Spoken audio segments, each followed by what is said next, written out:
Everybody all set? Really? Okay. All right, good evening, everybody. Welcome to tonight's meeting of the Sparta Township Planning Board. I'd like to call this meeting to order. For the record, this meeting is being held on October 4th, 2023 at 7 p.m. at the Sparta Township Municipal Building located at 65 Main Street, Sparta, New Jersey. And the live stream can be viewed on YouTube at www.youtube.com/@Sparta TWP Township.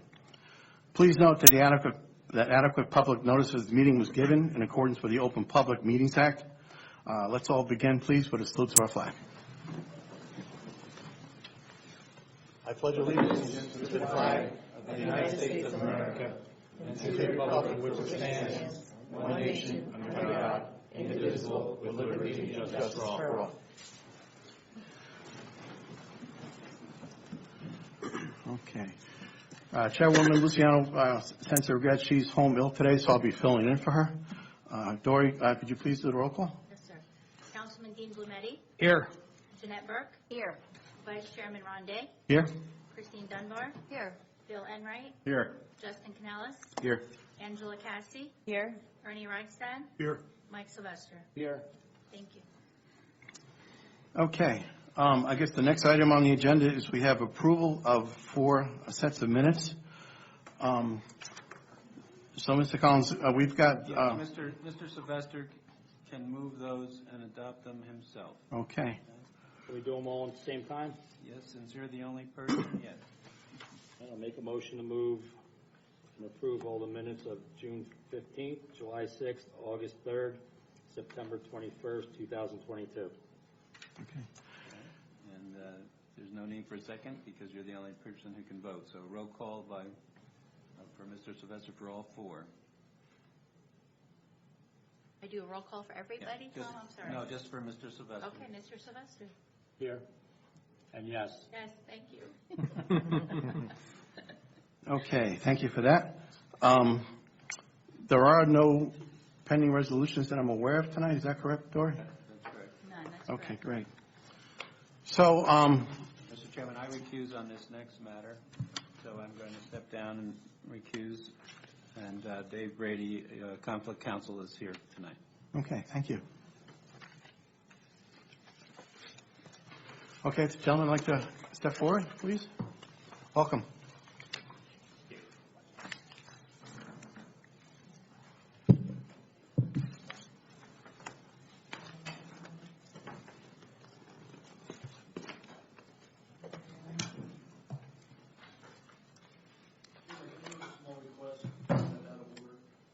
When they start, could they use landmarks or something to pin down where the location is? Usually I spend half the presentation trying to figure out where they're talking about. Okay. Okay. Thank you.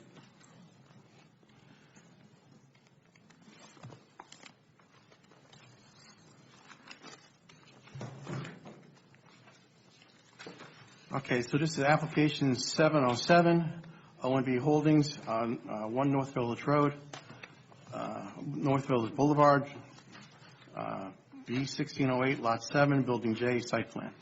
So, welcome. Yeah, good evening, members of the board. John Urson, Schenck Price. I'm here for the applicant tonight. This is an application for an amended site plan. This is in North Village. It's referred to in the application as Building J. This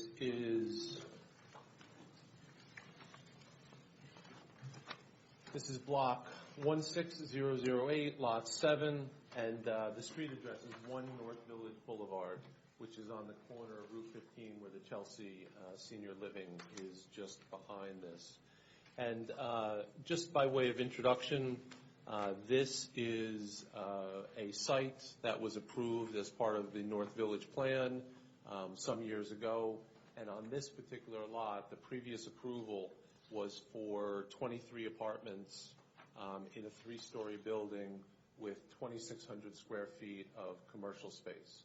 So the application tonight, we think you'll hear that it's a greatly reduced proposal, but fits with the rest of the development. And so if you want to swear, we're going to call Mr. Dykstra as the engineer and Mr. Wolverton as the architect. I don't know whether you'd like to swear them both in at the same time. Would you both raise your right hand, please? Do each of you solemnly swear or affirm that the testimony you're about to give will be the truth, the whole truth, and nothing but the truth? And then for the record, if we start with Mr. Dykstra and then go to Mr. Wolverton, if you'd place your name in the record, give us an address, business address is fine. Make sure you spell your last name so we can get it right. Okay, Owen Dykstra, D-Y-K-S-T-R-A. Business address is 11 Lawrence Road, Newton, New Jersey. Chris Wolverton, W-O-L-V-E-R-T-O-N, HQW Architects. Business address is 14 North Village Plaza. Mr. Chairman, do you want me to qualify Mr. Dykstra as an expert? I know he's here fairly frequently. Mr. Brady? There's no need to qualify him if the board's seen him, and I know he's been before other boards I represent, so we can just accept him as an expert in professional engineering. Correct. Anybody have any concerns? Okay, I think we're good. Thank you. Mr. Dykstra, let's get started with the application. If you could ever so briefly give an overview of the site and this location, Sure. that would be a good starting place. As requested, I'll give you a little orientation. This is let me mark it, Exhibit A1. A drone photo taken in late August. So it's recent. And it depicts North Village as it currently stands. For my notes, Mr. Dykstra, that's a drone photo from a westerly perspective, or how do we describe that? It's looking, this is northeast. Looking northeast? Okay. Yeah. So it's basically looking up North Village Boulevard from across the street. North Village is an 88-acre site that we've been developing over the last 20 years. But this is the last remaining parcel in North Village. It's located at the intersection of North Village Boulevard, Route 15, and Market Street. It's opposite the Starbucks and adjacent to the Chelsea, and behind it is the condominium complex. The site was approved in 2019 for a 3-story mixed-use building. The first floor was commercial and it had 23 apartments proposed.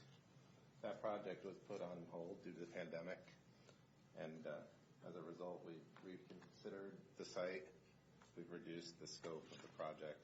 We've come back with approximately a 7,000 square foot retail building. The prior approvals established the architectural and landscape design standards for the overall site, and that's what we've been utilizing for the design of the landscape on site as well as the architectural design. The proposed commercial and resident restaurant with a drive-up window is a permitted use in the zone. And the overall plan village core compliance items that were addressed in the planner's report, I'd run through them because it's kind of an overall item that was required as part of the plan development. There was a requirement that it be 7 acres minimum, the overall site, and we had 88 acres.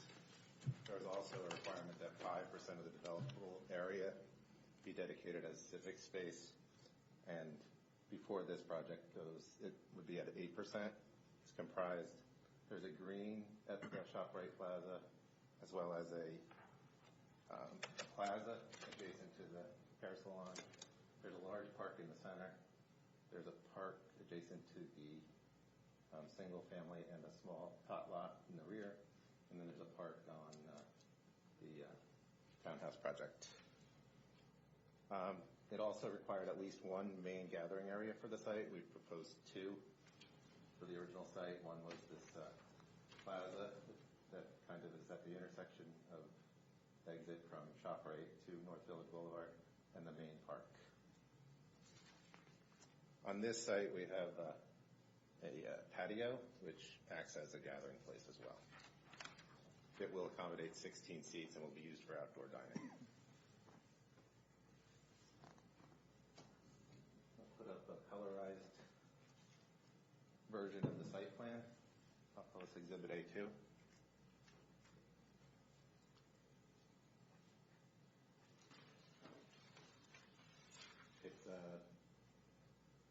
dated 9/6/2023 and revised today. It's called Site Exhibit Plan. Did you say revised today? Yes. Okay. As you know, we were here last month. We went back to the drawing board based on meeting the letter that came from the police department.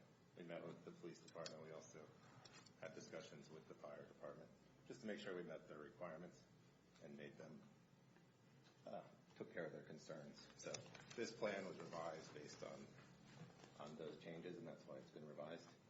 And in addition, we moved the building back so it's 100 feet off the highway, whereas before we had it 97 feet, and that eliminated a variance.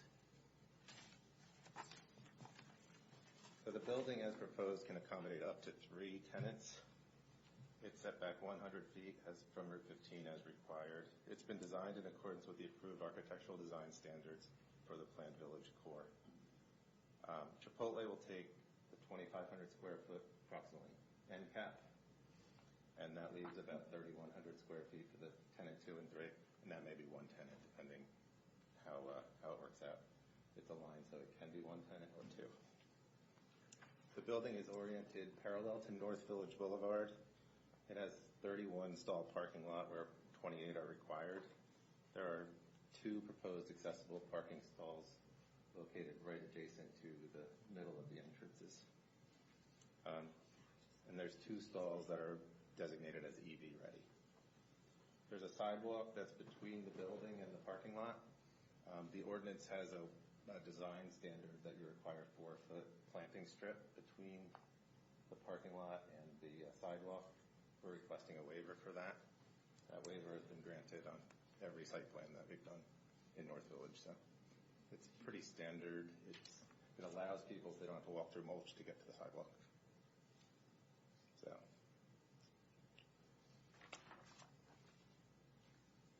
Access is from Market Street, so you come into the site via North Village Boulevard. There's a left turn lane into Market Street, then you can go left into the site. The circulation on site, if you're going to the stores and you're going to park, you would make a left and you park in the parking lot and walk in the stores. We also have a drive-up window. It's a digital drive-up, so there's no order board, there's no ordering on site. You order on your phone or on your computer, and then they notify you when it's ready. Then you come and show up, and you can pick it up at the pickup window, or you can park in one of the pickup designated stalls for pickup. So there's no real queuing anticipated in these type of events because people show up when their food is ready. And if they're not ready, they have pull-through spaces, so they just tell them to go wait there, or they'll bring it out to them when it is ready. There are 2 dumpster locations on site, one for the tenant 2 and 3, and one for the Chipotle. We separate them because the food uses are, it's nice to keep them separated. They like to control their own garbage. Deliveries and trash pickup typically are in the morning hours. So it shouldn't disturb like the neighborhood as far as when it is. Also, as part of the redesign, we changed this access to service vehicles only. It allows for a truck to come through here to pick up the garbage and make its way out without it having to turn around internally. So it's a better site design. Other than that, it's service vehicles only. So all of the access for the general public will be through this entrance on the north side. A stormwater collection system has been provided to route the stormwater to the existing stormwater system. The existing stormwater system was designed to accommodate 60% impervious on this site. We're at a little bit over 56%, and that's what the ordinance allows, 60%. Lighting has been provided on site to be consistent with the overall planned village core, so all the lights have the same look, the same temperature. I know the environmental committee requested a lower temperature, but we feel it would look out of place when all the lights of the whole complex is at 4,000, because it would be, the 3,000 is a yellower light, so we're gonna stick with the 4,000 and keep it consistent. The lights will be on from dusk till dawn.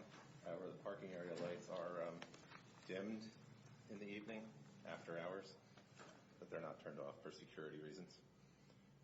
Chipotle's typical hours of operation are 10 a.m. to 10 p.m.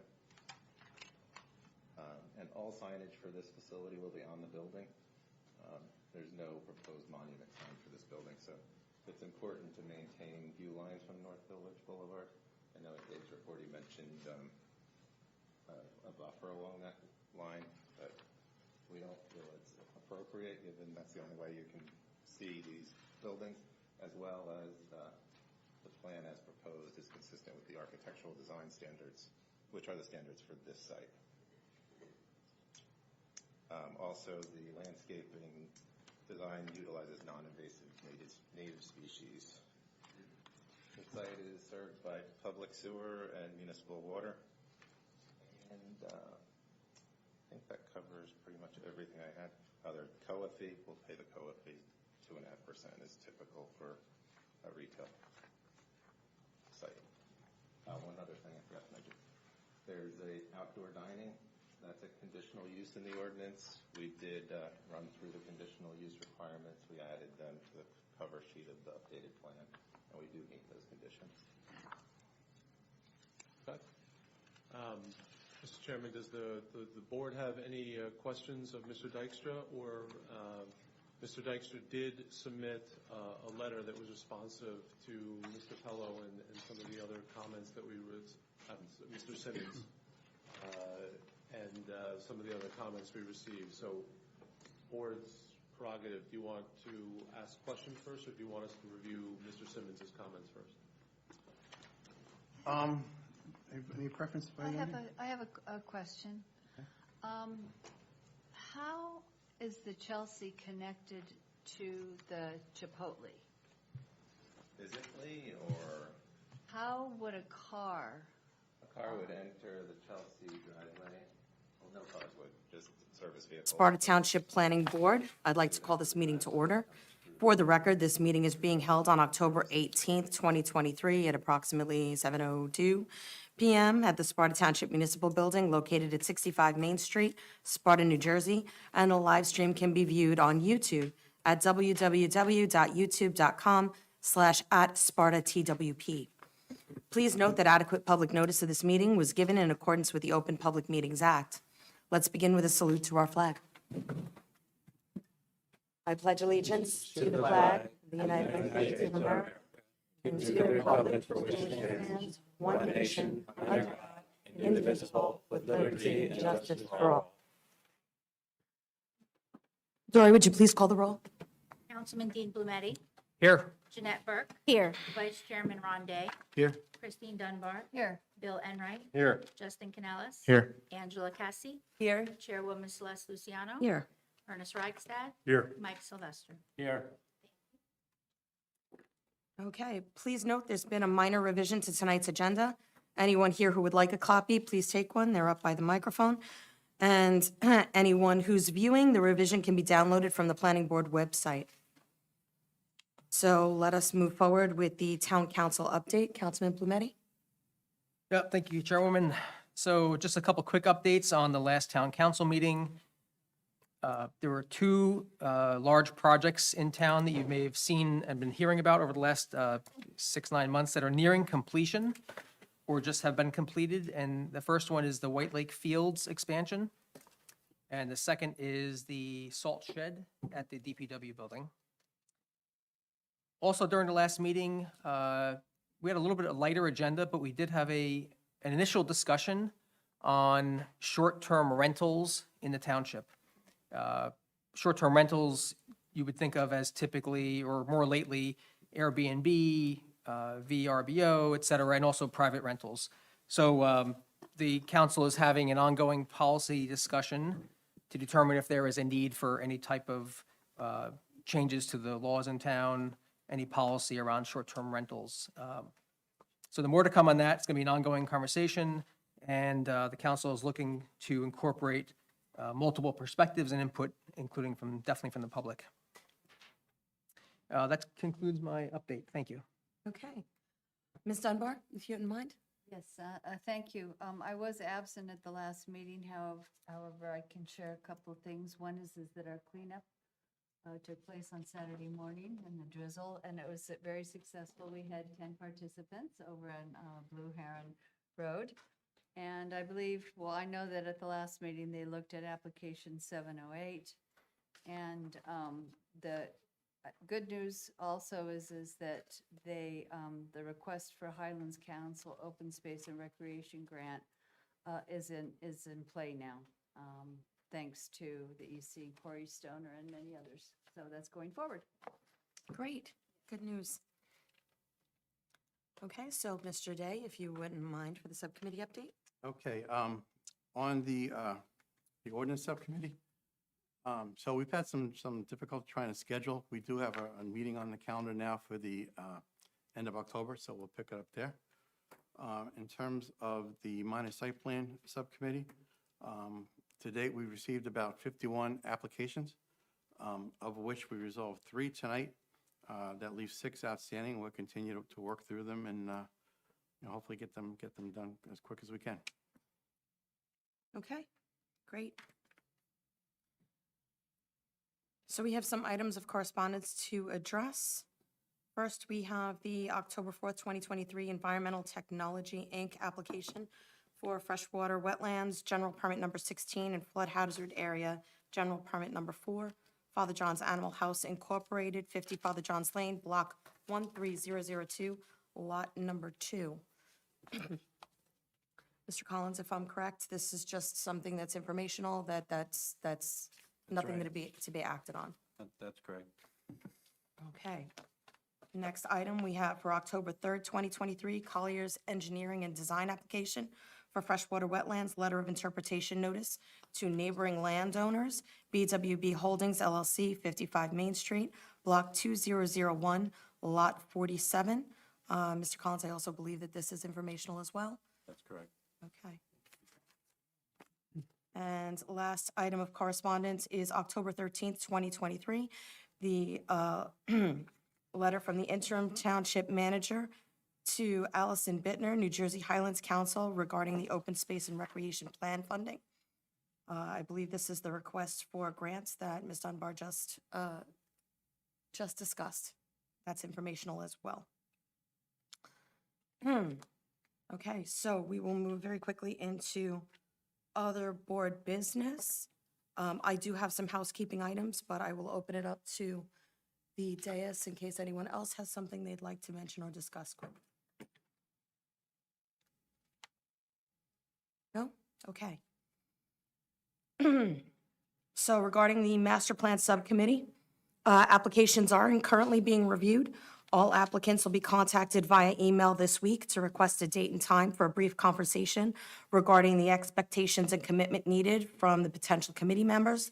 An announcement of the final committee members will be made at our meeting on November 1st. Regarding the professional search update, the board will be discussing the current applicants in closed session this evening. We expect contracts to be awarded by the town council at their their second meeting in December. I think it's this, yeah, I'm pretty sure it's this, December 12th. Tori, is that correct? Your meeting in December 12th, okay. That would be the first meeting in December. That's the first meeting in December? Okay. Regarding the Diamond Chip application, Diamond Chip has chosen not to appear before the planning board on November 1st. That said, neither I nor any member of this board will be answering questions pertinent to the application or the litigation. However, we still welcome the public to comment during the open portion of the meeting. All that having been said, we now welcome the Wilson family and their representatives to the floor for concept review of 474, 506, and 510 Lafayette Road for Awesome Acres LLC, the Wilson family, block 12008, lots 20, 21, and 19, as it pertains to the BCED zone. Welcome and thank you for being here. Mr. Collins? Yes, thank you, Madam Chairman. We'll just confirm for the record that this is a concept review under the municipal land use law. The concept review is a statutorily authorized type of discussion with a property, with someone interested in property, an owner or an applicant or similar, and the public as well, about the concepts that the person has about their property, It is not a formal application in the sense of having a hearing with witnesses and although we video or did tape record all meetings, it is not a hearing under the meaning of the municipal land use law. It's a meeting. And so it's also somewhat informal. Basically, the property interested person can state what they're interested about the property, talk to you about it. You can talk to them about it. The public can comment about it. And the statements made by anyone are not binding upon either the board or the applicant in a concept review. I hope that explains it, and if you have any questions, I'd be glad to help. But we now turn to the property owner. So this is an informal setting, as I understand it. This is not a testimonial hearing. So I guess this is more of a discussion, as I understand it. Yes. So I represent Awesome Acres LLC, which owns a significant area of the PCED zone located in Sparta Township.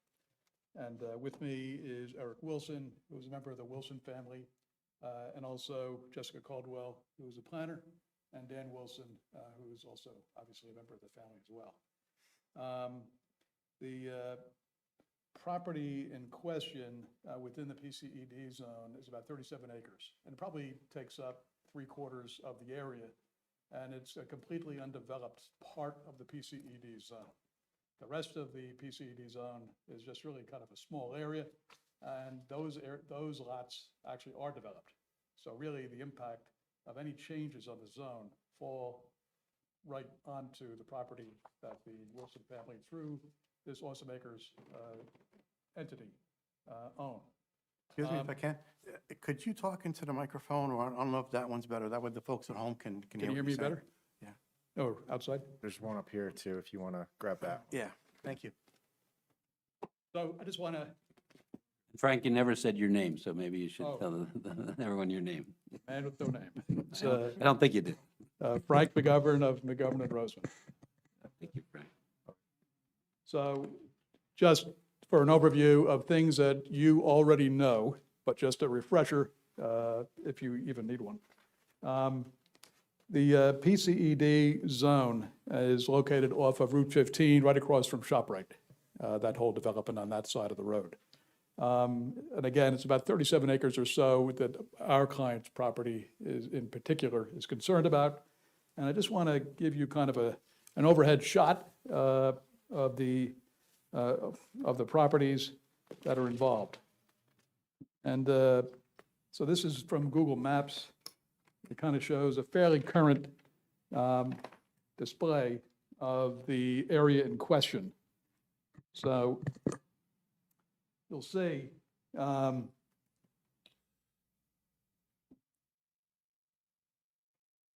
to see it, I was upside down myself. So Route 15 comes through here. This, Show it to him. sure, that'd be great. Thanks.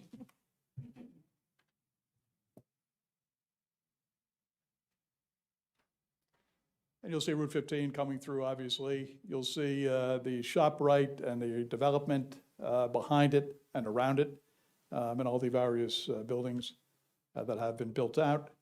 And then you'll see our property, Would which, you mind also showing it to the live stream, the camera that she has in the corner? Oh, sure.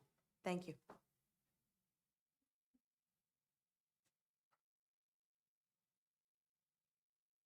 okay, thank you. So, and you'll see, obviously, our property, which is vacant land, which is currently being used as, I believe, a cornfield, correct? Oh, corn this season. Okay, all right. So, and as you know, over the years, this area has been part of a large area on the Route 15 corridor that was targeted for economic development. Going back to 1984, there was a master plan at that time, which was in effect, which this was part of that economic development zone. And then over time, Route 15 did start getting developed. And as you know, by 2018, That's, I believe, when you created the PCED zone and carved that section out, which included this property here. And I believe at that time, the property across the street had already been separated out. And then, of course, it was revisited again this year. And unfortunately, the Wilsons were unaware that this process was going through your board for review. Otherwise, they would have participated, since their property is directly impacted by everything you do in this zone. The concern that the Wilsons have primarily are some of these restrictions, from their point of view, are extremely severe. There's, just as examples, there's already existing restrictions in the front of the property in terms of setbacks and so forth about what can be done. Well, now in the rear as well, as you know, there's now a proposed setback of 300 feet, which is very extreme from our point of view, and along a very long swath of property that they own that takes up about 11 to 12 acres of their land and just makes it useless. And that area, not only is it is that the requirement for that area, but it also has to be, if somebody's going to develop the property, it has to be intensely planted. That's for a significant investment of 11 or so acres, with no restriction as to areas to be, like saying that the wetlands are off limits, things like that. There's nothing like that. So even by its own terms, there's a question as to the viability of the ordinance in those areas, which there's a lot of wetlands in that section. Other things that we're very concerned about is the downsizing of the maximum square footage of the buildings that would be permitted in this particular area, from 40,000 square feet down to 25,000 square feet. And not only is it 25,000 square feet max, but then there's an extra provision that says, by the way, if the square footage would allow more than 1,999 gallons per day of septic flow into an individual system, then you have to reduce it even further down to a level that would bring it down under that number. So the 25,000 may not even be a real number. And the concern here is from a number of things. Not only does it, are the opportunities lost on the possibility that there may be an appropriate structure, of over 25,000 square feet for this property, but it also ignores the fact that right across the street, there's a package plant that may someday provide an opportunity for septic sewage flow as well, which then would make septic flow from these buildings completely irrelevant, I think. Now, again, I'm not an environmental expert on those things or a sewage expert, but it appears that way. The other concerns have to do the impervious coverage. 40% was the standard in that zone. And I think you'll be hearing from Ms. Caldwell. She's done a study on all the various zones in the township. And you're proposing a reduction down to 30%, which is just not something that has happened in the other commercial and industrial type zones within the township from what we can see. So this is an aberration, a big aberration, as you can imagine, for 10% of the property to become suddenly not usable for this type of use. And then on top of that, there were incentives that were built in that are built into the ordinance to allow things like underbuilding parking, or to allow the construction of right-of-way areas to exit the property. Those incentives are removed.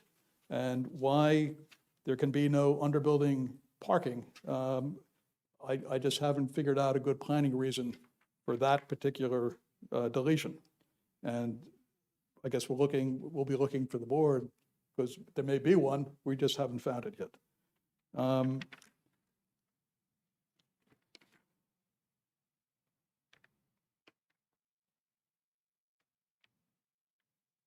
So with that said, I would like to introduce Eric Wilson here, and then Eric will explain a little bit about how the property came into the family and his history a little bit, and then we'll talk with Ms. Caldwell.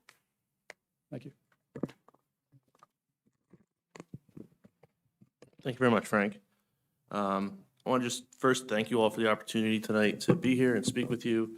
I serve on a planning board. I live down in Mount Arlington. I grew up in Sparta, so I understand the commitment you all make. My town's not as busy as Sparta, so we don't have as many meetings because there's not as much going on, but I really appreciate all the, the willingness to serve the town. And just wanted to say, I've had the pleasure of meeting a few of you, but we live in a big town and we don't all have the opportunity to know each other. My family moved to this town. My grandfather and grandmother got married and moved to this town in the 1950s after my grandfather got out of the U.S. Navy. And they moved to Green Road, and then a few years after that, purchased a property on Houses Corner Road where my parents, my grandmother, and my aunt live today. He he was in the Seabees in the Navy, which is a construction battalion of the U.S. Navy, and then he got out of the Navy, drove a concrete truck, and started a construction business on his nights and weekends, as many people do. And eventually that grew into his, the businesses we have today. Wilson Services, located on that same property. We do septic system pumping. We probably serve some of you. There's a good chance of that. And so thank you for that as well. But this town's been very good to us over the years, and we've always tried to the best of our ability when the opportunity presents itself to help out our fellow, residents of the town, and look forward to opportunities to continue to do that.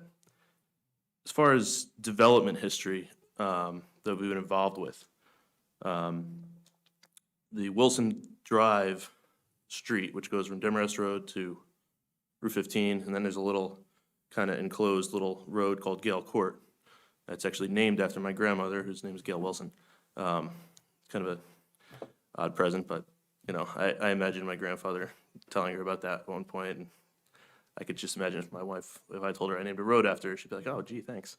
But that was probably the largest development we've been involved with. Prior to that, there was a few small buildings in town that my grandfather had owned and repaired. We're very proud of that development. We thought it brought a lot of revenue to the town. We never really met somebody that really dislikes it. Brought a lot of business to the town, a lot of jobs, and we're very proud of it. And my grandfather, I think the last real development he was involved with towards the end of his life was over at 18 Sparta Avenue. There's a great building there, and he had purchased this property in 2006 or 7 with the intent of continuing his developments. And unfortunately, he got Alzheimer's, and then he passed away in 2016, so he never had the opportunity to continue that. I had the opportunity in 2018, I guess it was, early in 2018, to spend a lot of time with the Sparta Planning Board in the development of the PCED zone. And the genesis of that had been a concept review meeting that I came to in, I think, 2017 with the town's professionals. I think you might have been involved in that. It was quite a while ago, but basically there was the ED zone, and then at some point in time, there was this PCD zone that had been created that included just this property and one across the street. But it envisioned this development kind of like what you see across the street, but you can't build that on this property because approximately 50% of the property is wetlands, and it's not in a convenient place. It looks like the boot of Italy coming down through the middle of the property. So the concept of having either a big parking lot or loop roads where it's a centrally focused kind of development isn't even possible. So I met with the professionals and say, hey, obviously the intent makes sense, but we can't do that. So how do we go about improving the zone so that no one likes, boards and applicants don't like applications with like 47 variances, and it's just better planning to have a zone that really makes sense for the properties that are there, and I think we could all agree on that. So over several hearings, the PCED zone, which took elements of the old PCD, which was a very small zone, and the ED that around it, and kind of blended them together, but also made some various adjustments to reflect at the time what we felt was appropriate uses, or maybe some that weren't appropriate, like gas stations, were previously allowed. Now they're not. That was one thing that came out of that. So, just to be honest with you all, I was a little disappointed when I found out in August that the zone that just 5 years ago we spent a lot of time and energy on had been changed very quickly. It seemed like to us, maybe it didn't to you, but it seemed like it happened very quickly. We found out about it the night it was supposed to be adopted, came and asked the council for the opportunity before they were to pass it, just to come here and speak with you about it. Because, again, we've been in this town a long time, and we've always been committed to improving and making Sparta better, and I think you all are too, and that's why we're all here. And we were just looking for the opportunity to work together on it and to not be adversarial. I think that just, again, benefits everyone. Tonight, we have with us our professional planner, Jessica. She's got a little more specifics just to share with you from her expertise, some of our thoughts and comments about the proposed changes to the zone. Get up.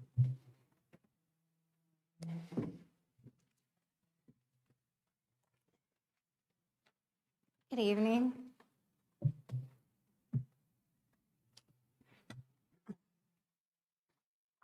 I know this is a little more informal. Usually I get sworn in and give my qualifications, but I would just say that I am a licensed professional planner in the state of New Jersey. I'm certified by the American Institute of Certified Planners. I have a consulting firm in Newton and I work for over 20 municipalities.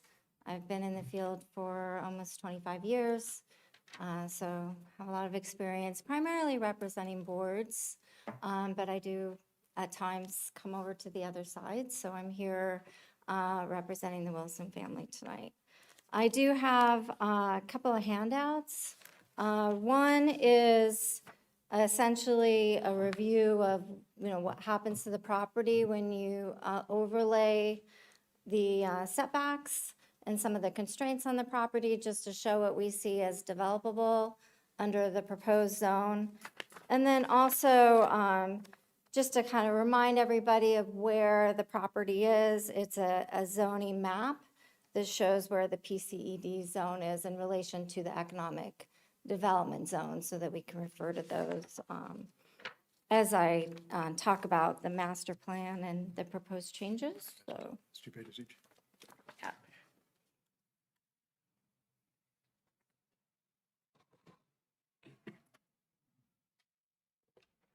Thanks.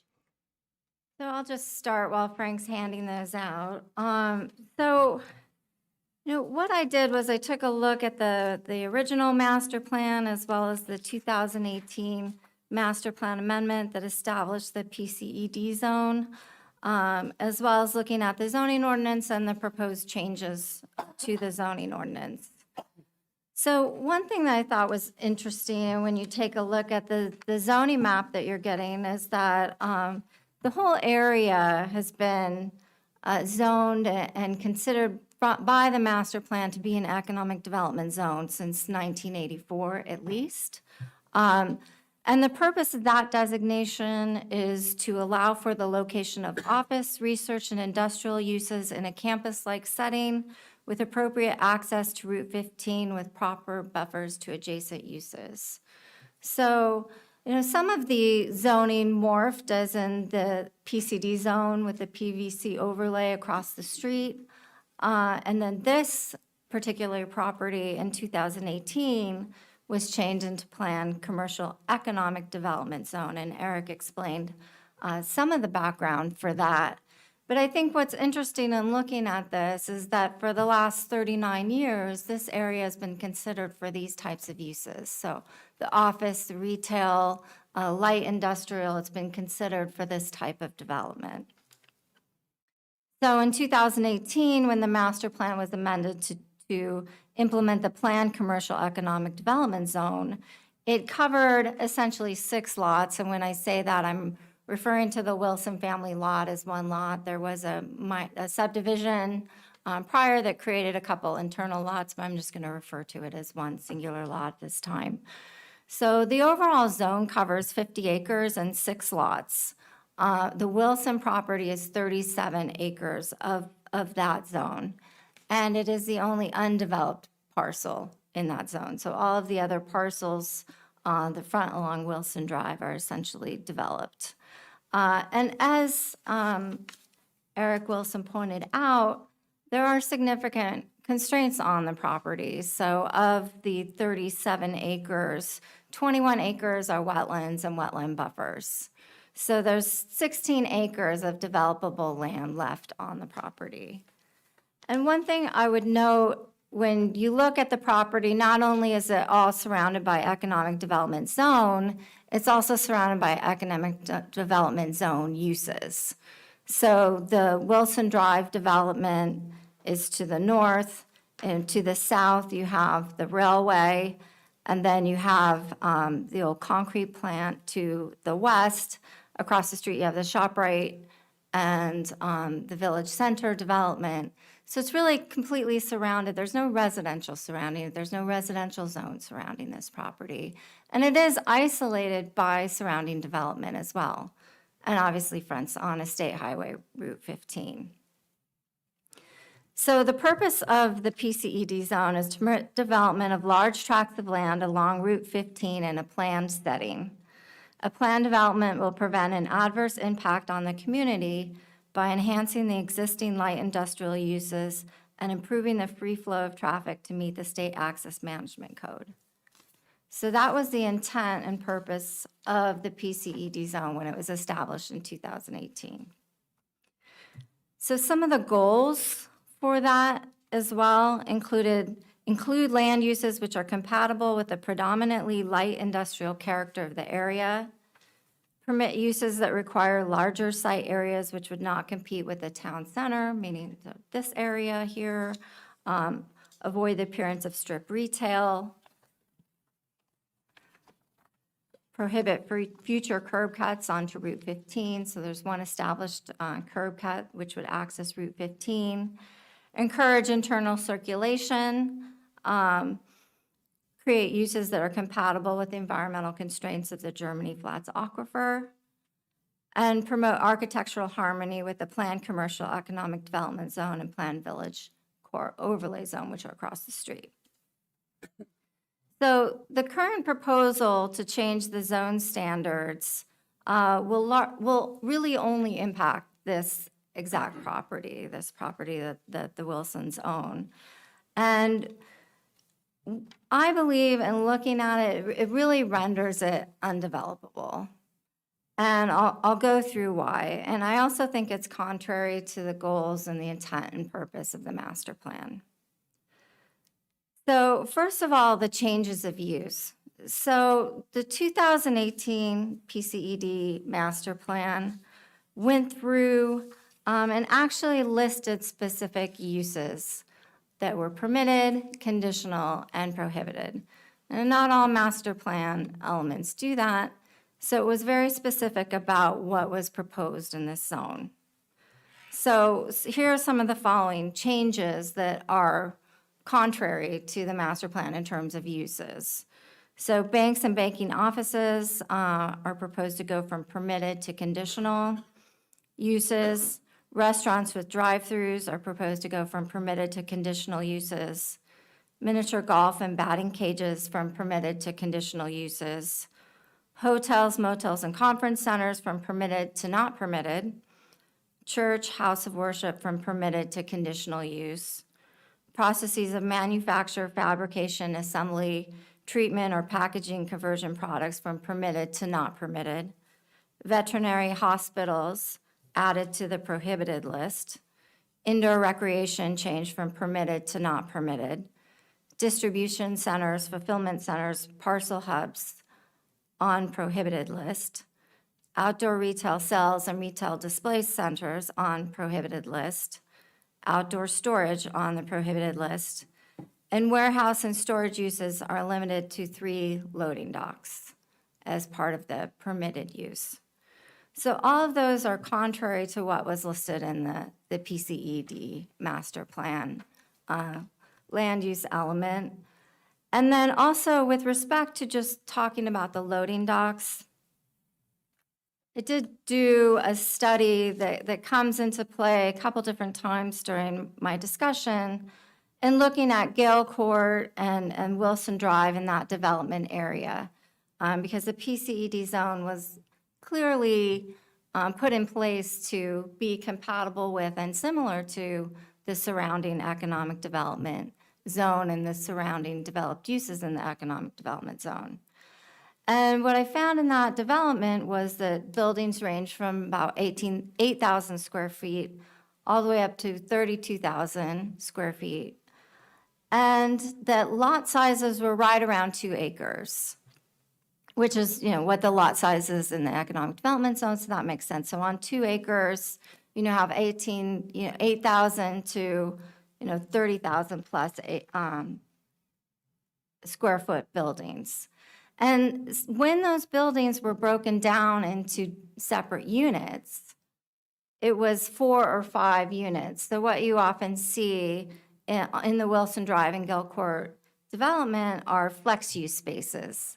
So flex-use spaces, if you're not familiar with them, are a combination, usually small office with a warehouse space and a loading dock. And, various small businesses use those types of developments or that type of unit for, plumbing, all kinds of, service uses. So they're really a very good small business type of use. But if you were to develop the similar types of uses to the Gale Court and Wilson Drive development, you wouldn't be able to break the building down really into more than 3 units because each unit really needs its own loading dock. And also, there just doesn't seem to be any real particular reason for that type of restriction. Now, I'd like to turn to the other handout that I provided. This is called Proposed PCED Zoning Standards, and just go through sort of what happens to the property when you overlay the setbacks that are proposed. And one of the severe setbacks that Mr. McGovern mentioned is the 300-foot rear setback. So on this overlay of the property, what you see in red are the setbacks that are required by the proposed PCED zone. You see proposed internal roads that would be required if you were either connecting to Gale Court, connecting to Route 15. The blue and green are wetlands and buffer areas. And then there is an orange horizontal line that goes sort of just under one of the roads that might connect to Wilson or to Gale Court through Wilson Drive, is a 300-foot setback from the front yard property. So what you have in the existing zoning is a 300-foot setback for any light industrial type of uses. So the zone intended that commercial, retail types of uses would be on the frontage of the property, which makes sense given the development across the street, so those would be compatible type uses. And then after the 300-foot buffer would be light industrial type uses would be permitted. So when you have the 300-foot buffer in the front and the 300-foot buffer in the rear, really within what would be permitted to be light industrial, you come down to about 4 acres of developable property. In front of the 300-foot buffer line and behind the 100-foot setback, which would be required from Route 15, you have about 3.5 acres. So going from a 36-acre property, now you have a total of about 7.5 acres of developable property. I just want to be clear, on the 300-foot setback in the back, that isn't just to buildings, right? That's actually to any impervious coverage. You can't even put. That's correct. That's correct. So the most logical, there is a requirement for a connection within the ordinance to Gale Court or Wilson Drive. So there's there's an intention in the ordinance to have some internal circulation back into the Wilson Drive development. The location that is shown in the PCED master plan, sort of going horizontally across, does not work because all of those properties are already developed. And there's existing septic systems and existing improvements within that potential right-of-way. The really logical location is in the northwest corner, near block, I guess it's 12008, lot 9, which is the town's well property. Now, the other thing that this proposed ordinance does, it says that nothing can be within 50 feet of that property, of the property. So there is an existing roadway that connects to Gale Court from that property. So what we show is a 50-foot buffer around where the wellheads are, but we think it'd be much more reasonable to put a buffer around where the wells are and allow access if the intent of the zone is to connect to Gale Court and Wilson Drive over existing right-of-way that the town already owns. So that would at least make sense and be possible, whereas in the other location, it just really isn't possible for a developer to connect in that location. The other issue with the rear buffer is just the stated reasoning behind the rear buffer. It says that it's to mitigate potential impacts of adverse, incompatible uses, promote environmental protection, enhance visual aesthetics, and provide a transition between adjacent land uses. As we saw in the surrounding zone map, all of the uses within the area are compatible with the uses proposed in the PCED zone. So there's no clear planning reason to buffer this property from adjacent ED uses. Much of the rear of the property is also wetlands and wetland transition areas, which are not flat out permitted to be planted without specific permission from the DEP and specific reasoning to do so. And then with respect to visual impacts on the rear of the property, there's no right-of-way along the rear of the property. There's no visual corridors to the rear of the property. The public frontage of the property is on the front along Route 15. So visual buffering is unclear what's being visually buffered. Just so, I'm going to interrupt you for a second. Just so you know, this is a lot of consternation in the Wilson family.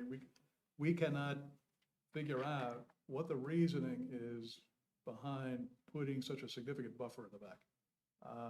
We don't know what it is that's being protected, screened, whatever. I mean, it's in the rear of the property.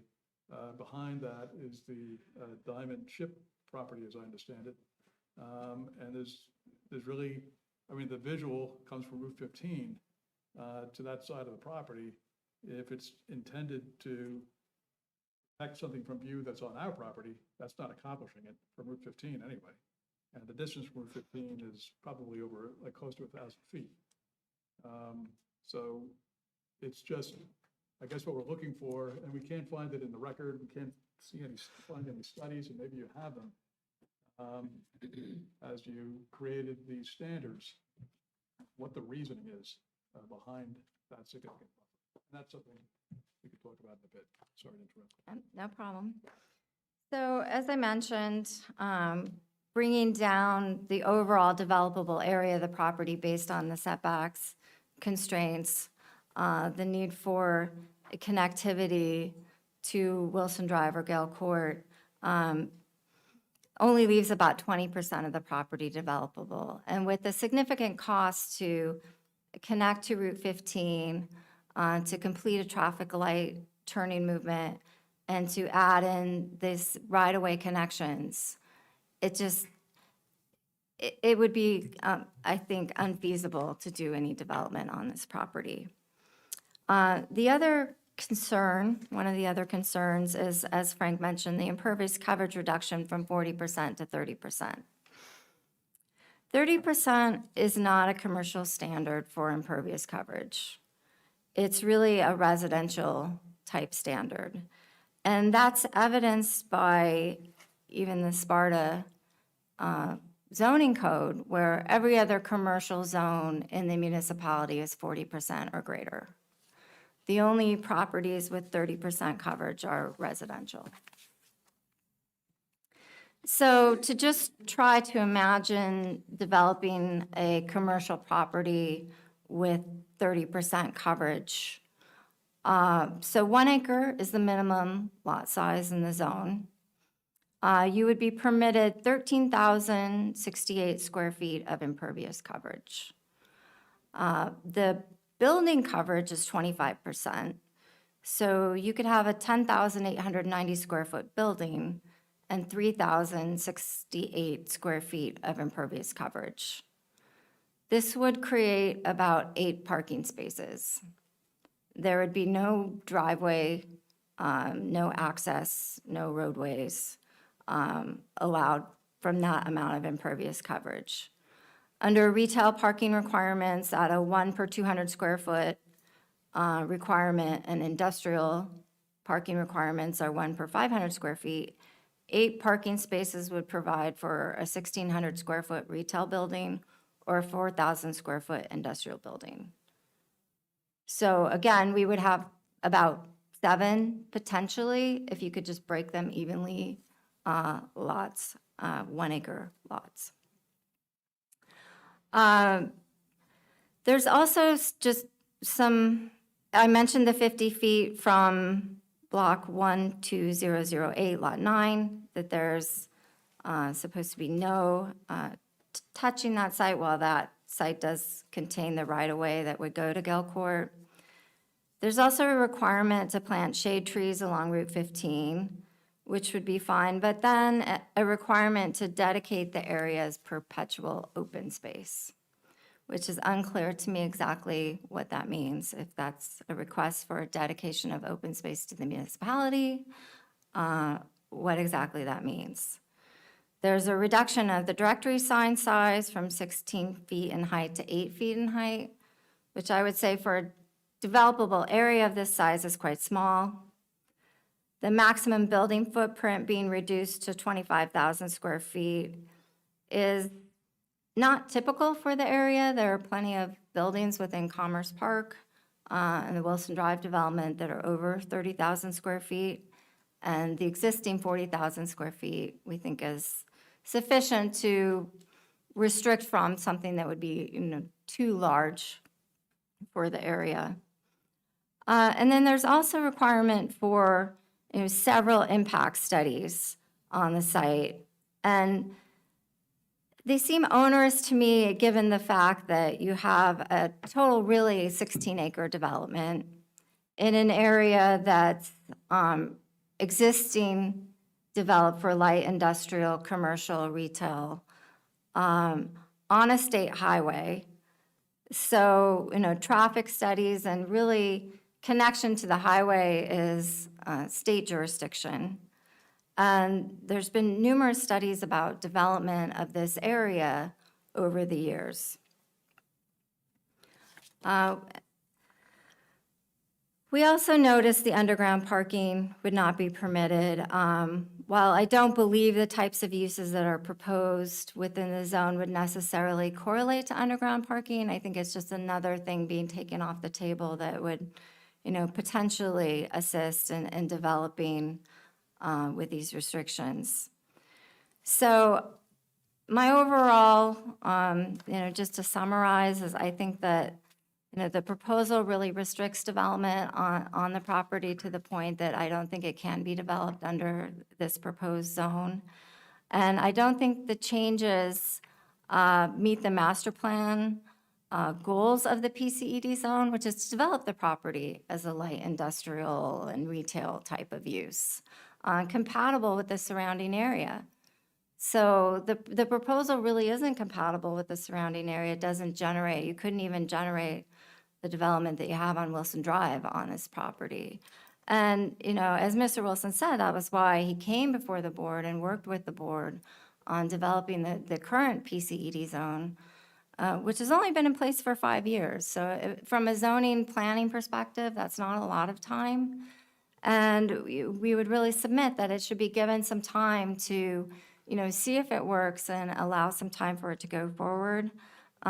If the board still wishes to see some changes to the PCED zone, we would request that you work with us and the Wilson family to come up with changes that meet the goals of the board as well as the goals of the family to have a developable piece of property within the zone. And, that would be a respectful request that we think there could be mutual beneficial changes to the standards without the unintended consequences that we think are coming up from the proposal that we have before us today. And thank you for your time.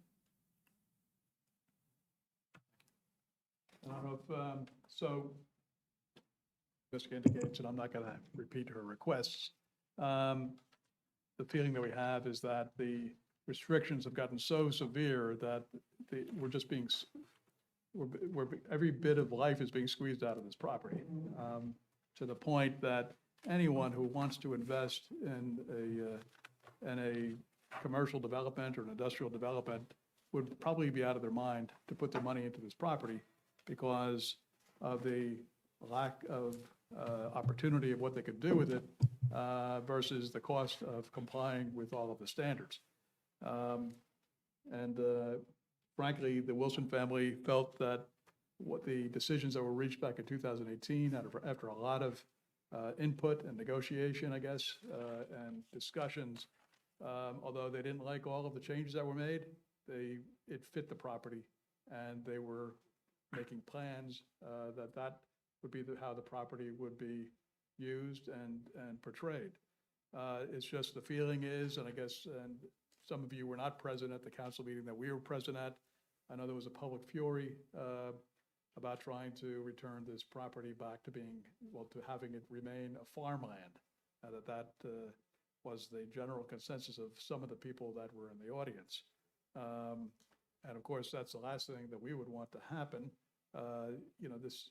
It's getting so, if these restrictions are to be put in force, it's so severe that I believe that it just takes away so many of the opportunities and rights and value of the property that at that point it's, well, if Sparta Township wants it, why not buy it? I mean, at that point. Of course, we're not looking to sell it to Sparta Township. We would prefer to be able to use it consistently with the surrounding area and to have it developed consistent with those. And of course, as you know, the Wilson family has been very successful in developing model developments, industrial developments such as Commerce Park, which in my experience in different towns are often referred to as a model of what the other towns would want to have.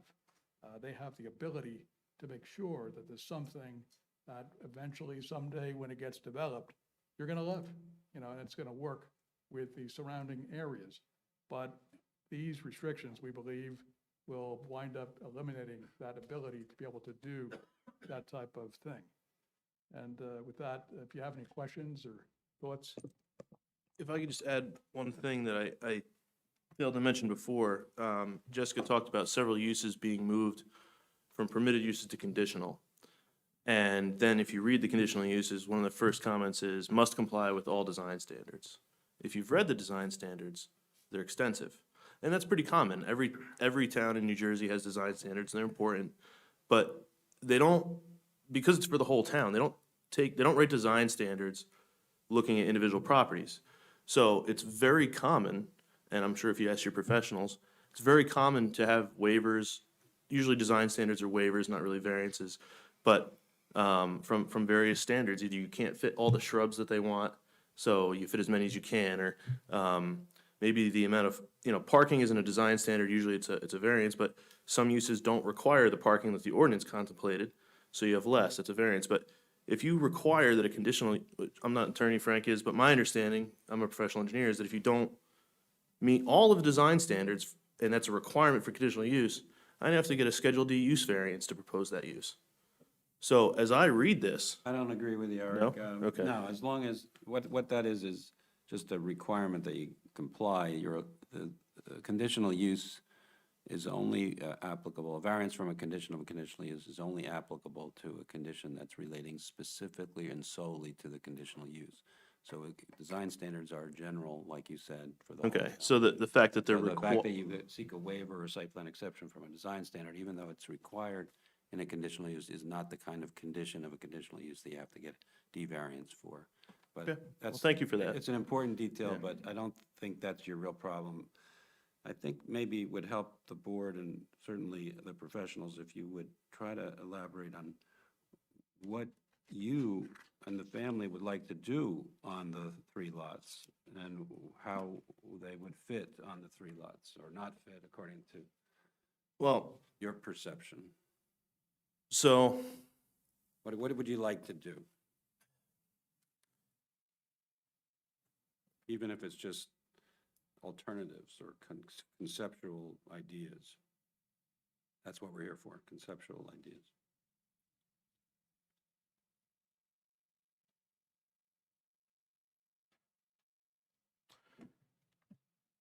So probably a better way to say it, if you don't mind, Tom, is you have these surrounding areas, right? Or if you want to have Jessica explain it, or you want to take some time to talk about it, I don't, we're not trying to rush you into. really our issue with these changes is, again, so one of the things Jessica talked about is like, when we look at a development, to produce a development, we look within the zone to meet it to the best of the ability and make it economically feasible. And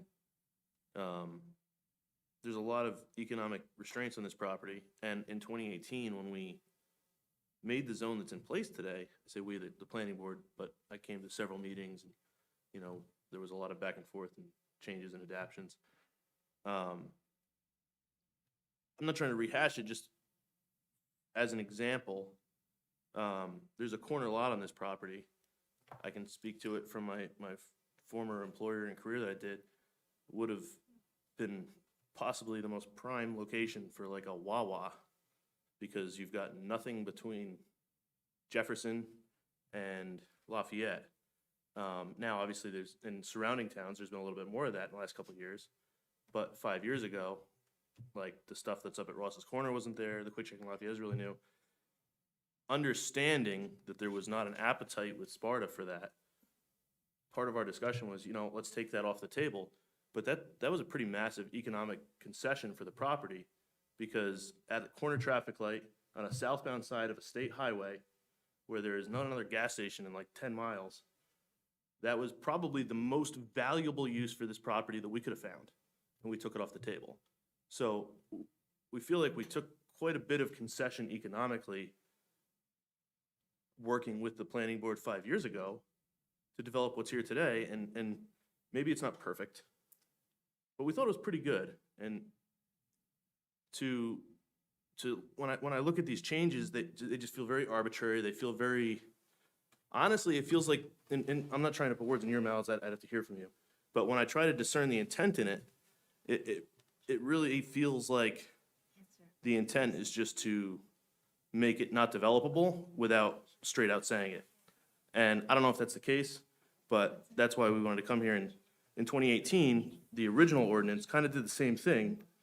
And when we stood here and we had these meetings, we were able to make some of those changes so that wasn't the case.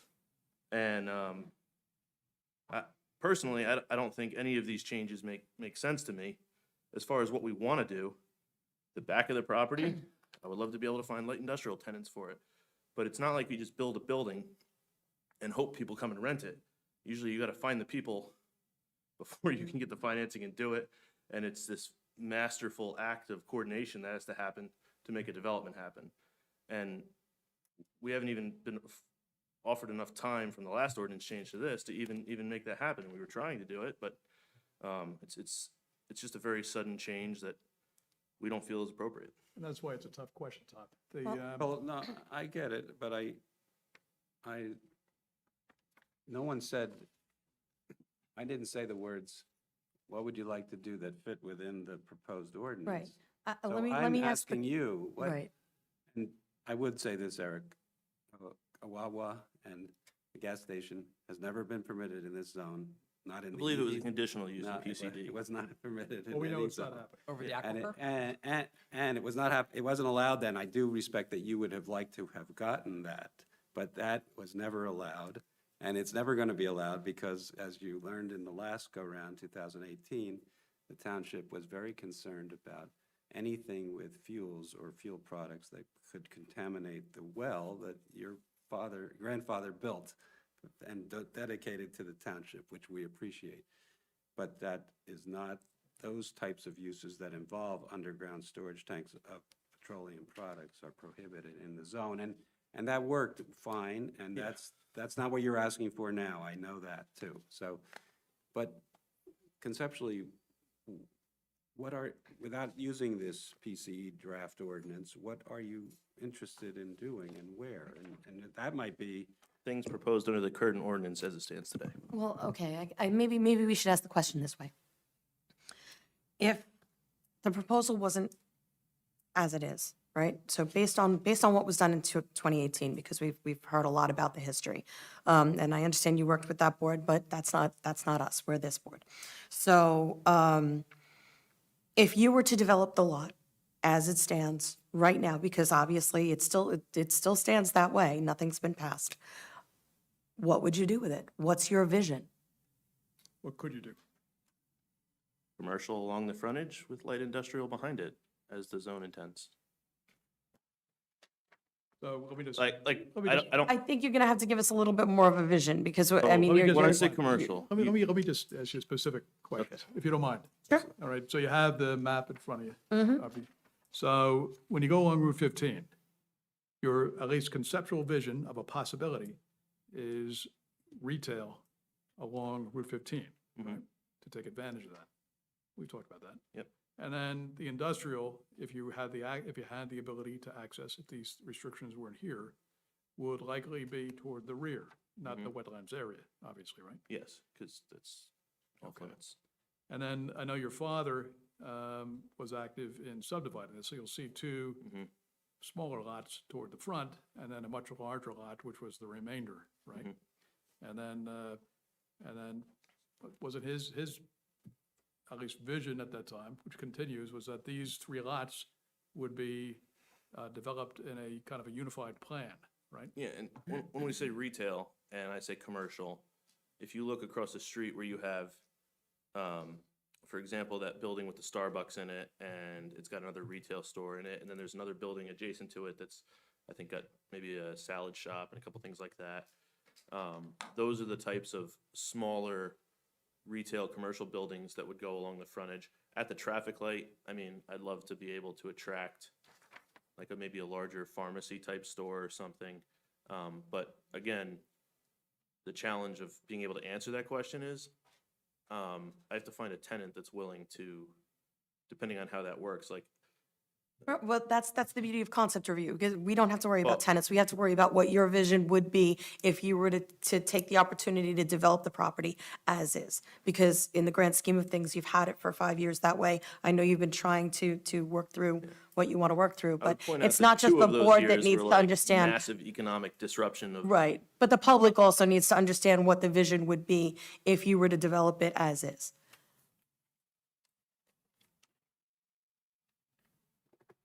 So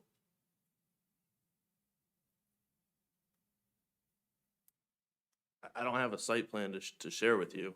No, I understand, but when we talk about concept, perfect example, you had said that you would like to attempt to attract a large pharmacy store at the light. You would like to have certain types of retail in the front, so that gives us a And vision of so, what for your example, like, expectation would some be. of those small buildings, it's more popular today for some like of the, whether it's fast food, fast casual, like a Panera Bread is not a fast food, but it kind of is, but not in the traditional sense.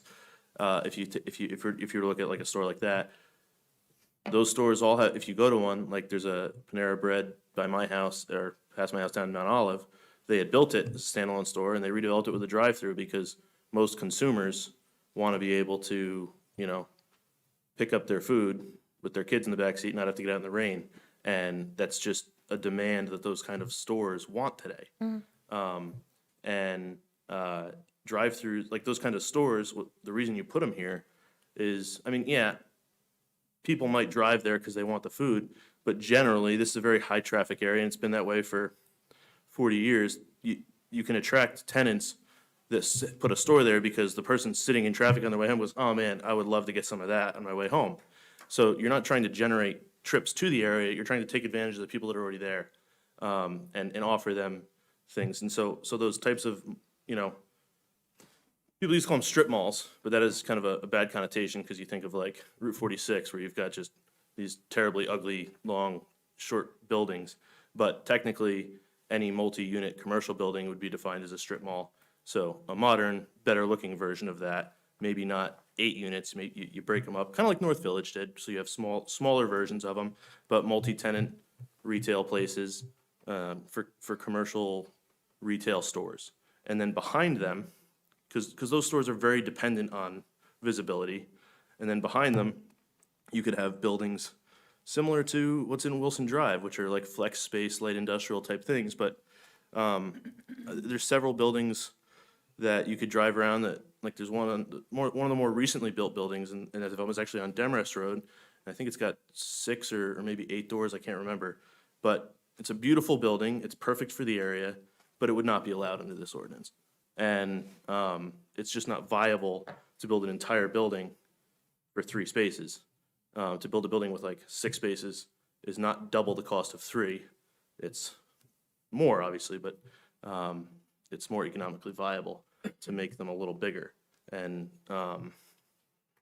so that would be, I mean, like I said, most of the buildings would probably be multi-tenant. You'd have things facing the front that need to be visible, stores, retail things that people would visit to buy stuff, and then in the back, you could have quieter, light industrial flex uses that, there's a lot of companies that do really amazing work that no one probably even knows exist in Wilson Drive because they're machine shops and, they make aircraft parts or, lasers or all sorts of things. And we'd like to be able to attract more of that kind of business to Sparta, and we could offer those kinds of buildings in the rear.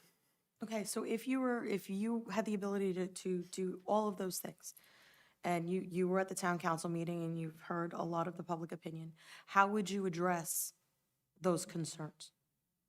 The public opinion that they want to farm. Well, not necessarily that they want to farm, but the concerns of safety, of traffic, of, flow and congestion. How would you address those concerns? I would point them to similar development, and that there's, other than the accidents at the traffic light at Houses Corner Road and Route 15 that happen on a regular basis in the morning, Let me just that's ask not you- an issue of I'm gonna development, that's an ask- issue of I'm going to ask you a DOT, couple of yeah. specific questions, okay? You're going to Okay. have, this obviously is not a design No. or a concept, but within this property, you would have an internal flow of traffic, correct? Yes. And it would be designed in such a way that it would go to the various buildings, depending on their purposes, how they're going to be directed, right? Mm-hmm. And then you have an already cut out area going into the traffic light that goes right across to ShopRite, right? Mm-hmm. And then there would be main traffic flow going through a controlled traffic light on a Route 15. Yes, and if you look across the street, technically there's 2 curb cuts on the property. One is the old driveway for the barn that fell down. But you'll notice there's a driveway, it's like a right-in only, right-out only driveway. And the purpose of those is the DOT likes them because it allows people to get off of the highway easier, reduce traffic, and if anyone does want to get on, they have like a little acceleration lane, so there's no turning movements allowed at those driveways. So like one of the restrictions is no more curb cuts, but honestly, for safety, you would probably want at least one other curb cut on the highway to let people get off, so you don't have this big stack up at the light for people trying to turn right or left in the development. The rights can get in easier.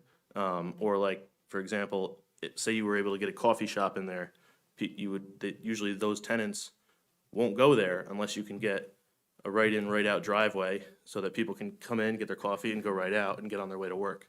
So actually having a second curb cut would enhance safety on the property and traffic flow. And honestly, I would hire an engineering firm that does traffic engineering and specializes in that to ensure that, you know, all those concerns are addressed to the best that we can. I mean, people being bad drivers is outside of our control. No matter what happens, right? I mean, they would have to come back to you with a site plan. Yeah. And you would have to ensure that it's a safe traffic flow within the property and then coming out onto Route 15. There are protections there to the public.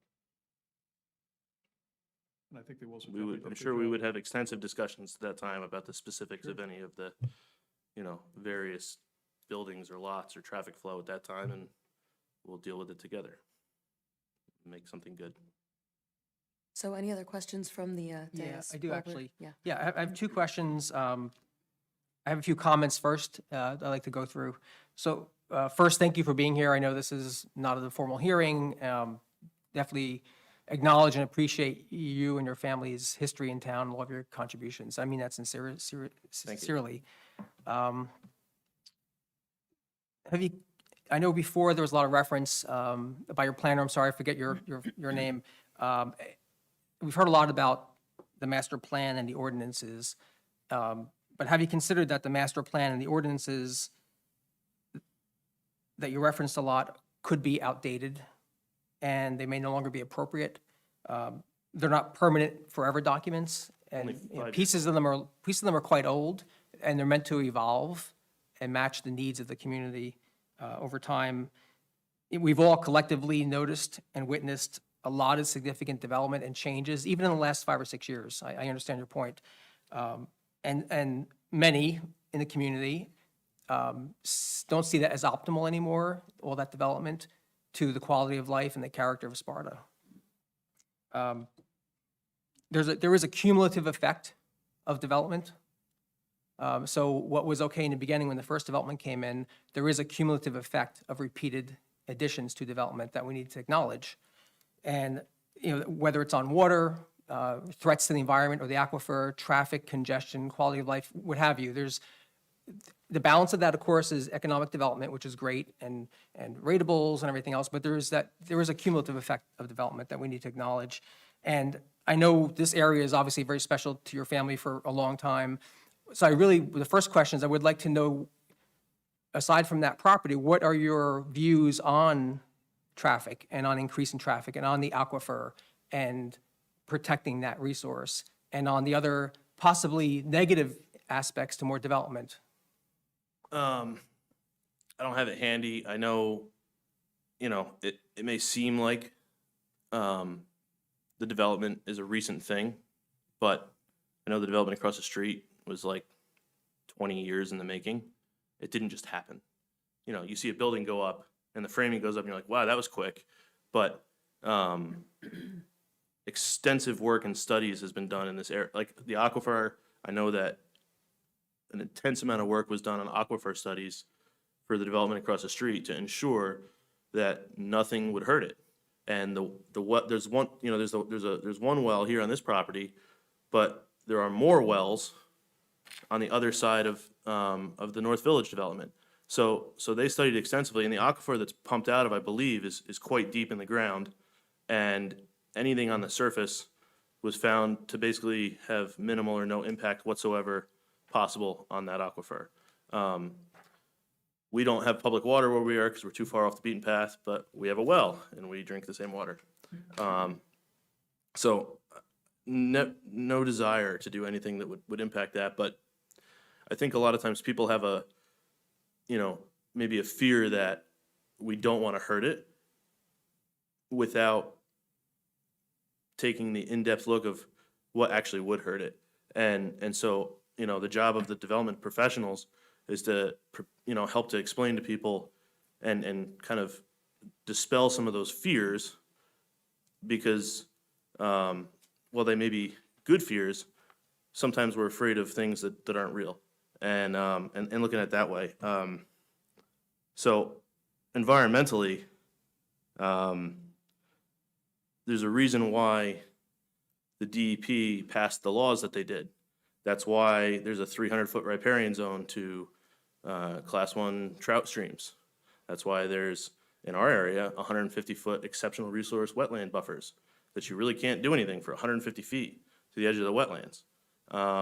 And there's extensive amount of work. You know, when this development goes through, getting approval from the Sparta Planning Board is not the hard part, generally. It's getting approval from the DOT and the NJDEP.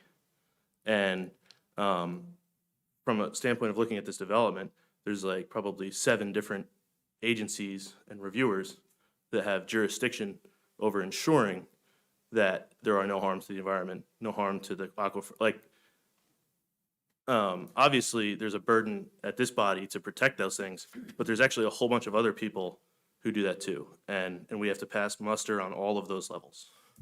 Sorry, I don't. You asked a couple questions. I don't know if I got them all. agree. I do think, though, we all know very well that permits and waivers and things are granted all the time by NJDEP. We here locally, you're right, have an intense focus on our resources. DEP is spread very widely, very well-intentioned, but yet sometimes it's that local knowledge and local attention is really what's needed too. That leads me to my second question, actually. So earlier and on these maps, you've shown based on your interpretation, the future, if this was to go through, developable land.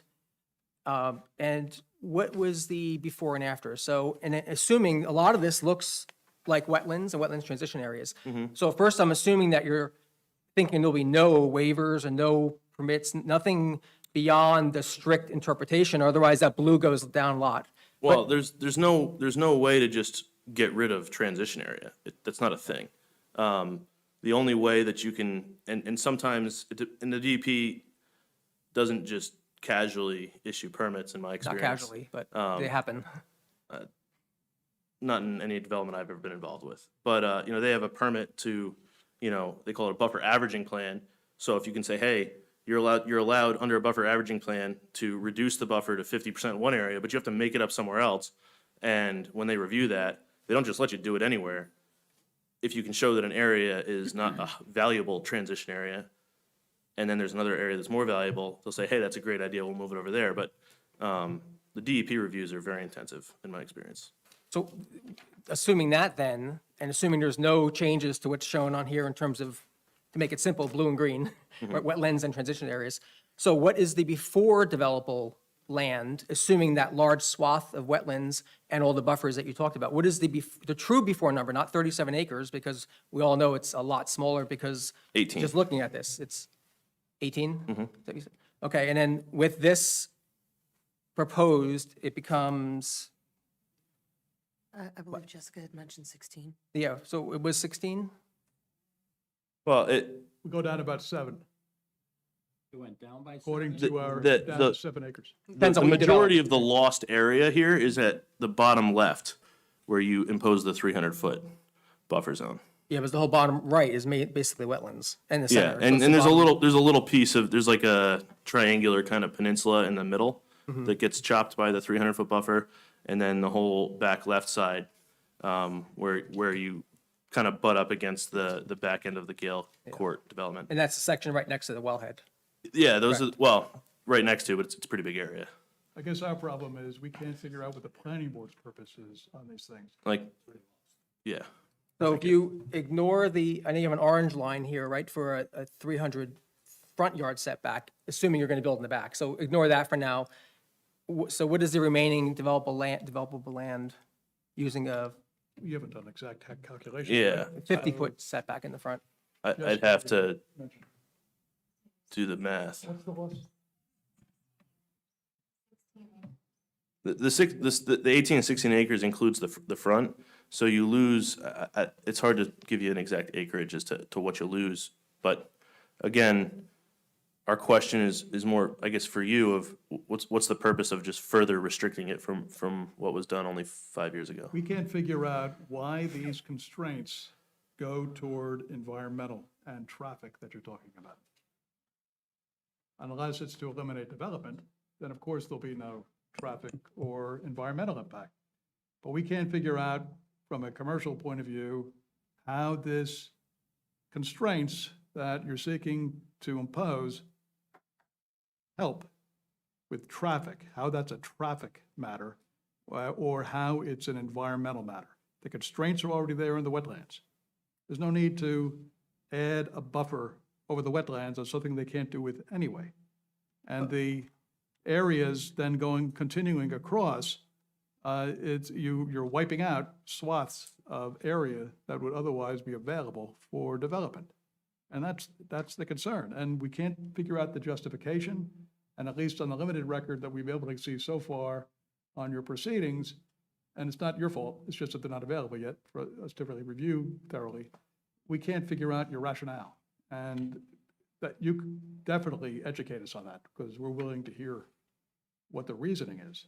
So you mentioned constraint a few times. I'm still trying to get a handle on what the new constraint is in terms of acreage. That's where I'm a little bit lost. I mean, I could look give you at an this exact and measure. It's not just the yellow space, it's the fact that within the yellow space, you say your buildings can be much smaller, your impervious coverage can be much smaller. When you take, it's a 25% reduction of what you're allowed to do for impervious coverage. It's I don't know the percentage on the building, but it's a substantial, you basically just are kind of what feels at somewhat random, just chopping everything and then saying, well, it's because of the environment. But how does any of that protect it any more than it's already protected? We don't feel that it does. okay, I understand that perspective.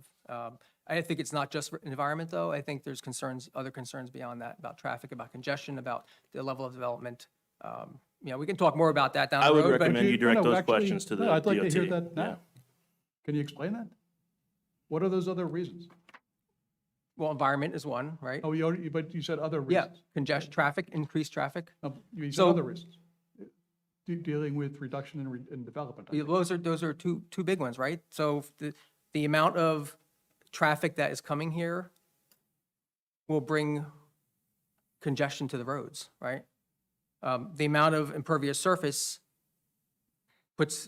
creates more runoff. So if you reduce impervious surface, there's less runoff, right? And the aquifers here, the wetlands are here. The wetlands lead So somewhere. respectfully, Like what- did the you have- engineering standards require that you maintain the groundwater recharge. So that's not a concern. Well, it's a concern if the aquifer's under it. Hmm? It's a concern if the aquifer's under it. I guess our concern is that it seems, and it's just our perspective, that there's a rush to create severe constraints on property on assumptions that you haven't possibly gotten some type of support and expertise on yet. And maybe you did, but we don't have it. But you're reaching conclusions about that, like reducing 40% down to 30% of impervious coverage somehow is justified by something that we're not seeing what it is. Obviously, reducing the impervious coverage is going to have an impact on reducing the flow for environmental purposes. But we don't understand why you think that is necessary on this property which is being targeted. Well, the property's not being targeted, let's be clear. You say that the property is not being targeted. What other Right. property in the PCED zone is The whole having zone, the Frank. impact from this? It doesn't matter which properties are having the impact, Frank. The entire PCD zone is being amended or proposed to be amended. And your map is not showing the entire PCED zone. Just because they're developed doesn't mean that they're not subject to it.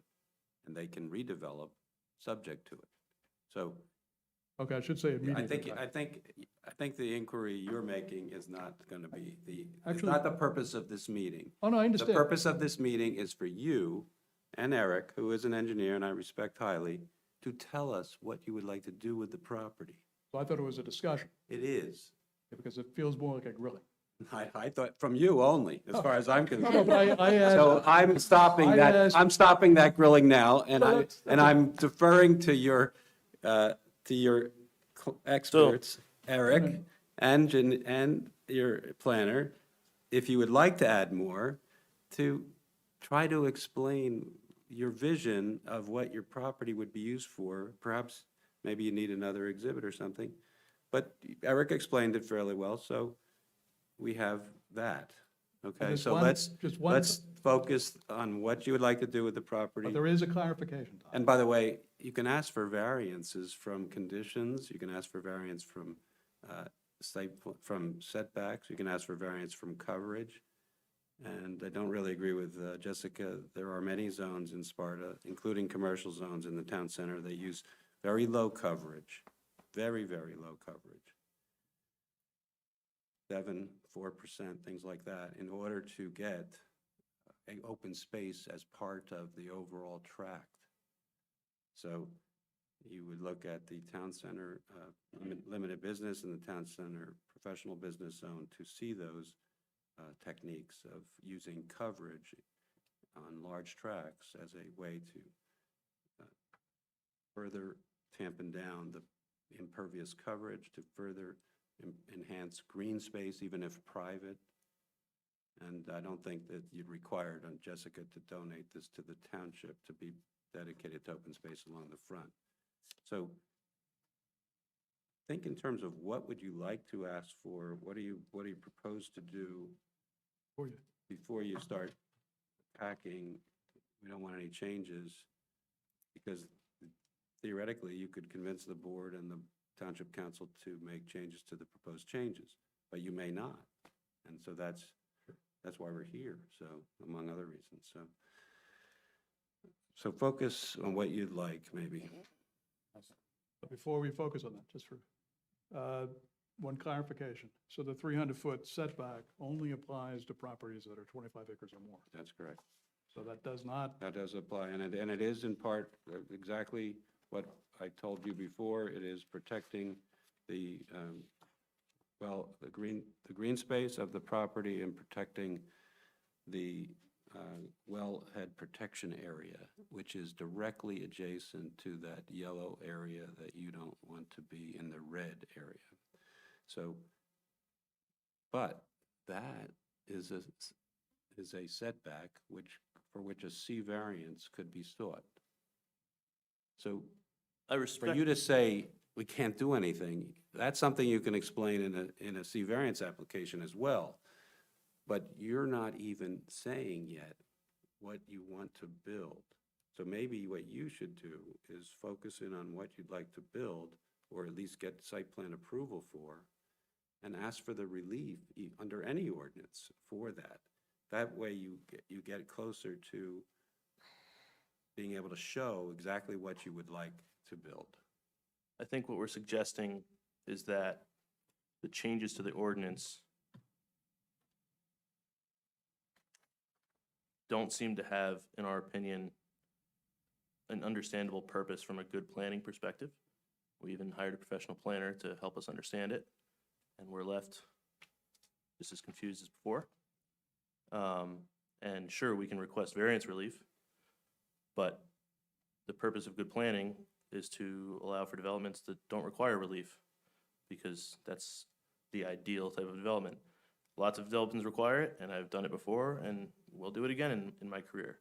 But the goal tonight is to, our goal 5 years ago is to create a zone that would allow for a development that's good for Sparta, that doesn't require a whole bunch of variances for no reason really at all, to just, other than create just additional hurdles to a property that already has quite a lot of hurdles.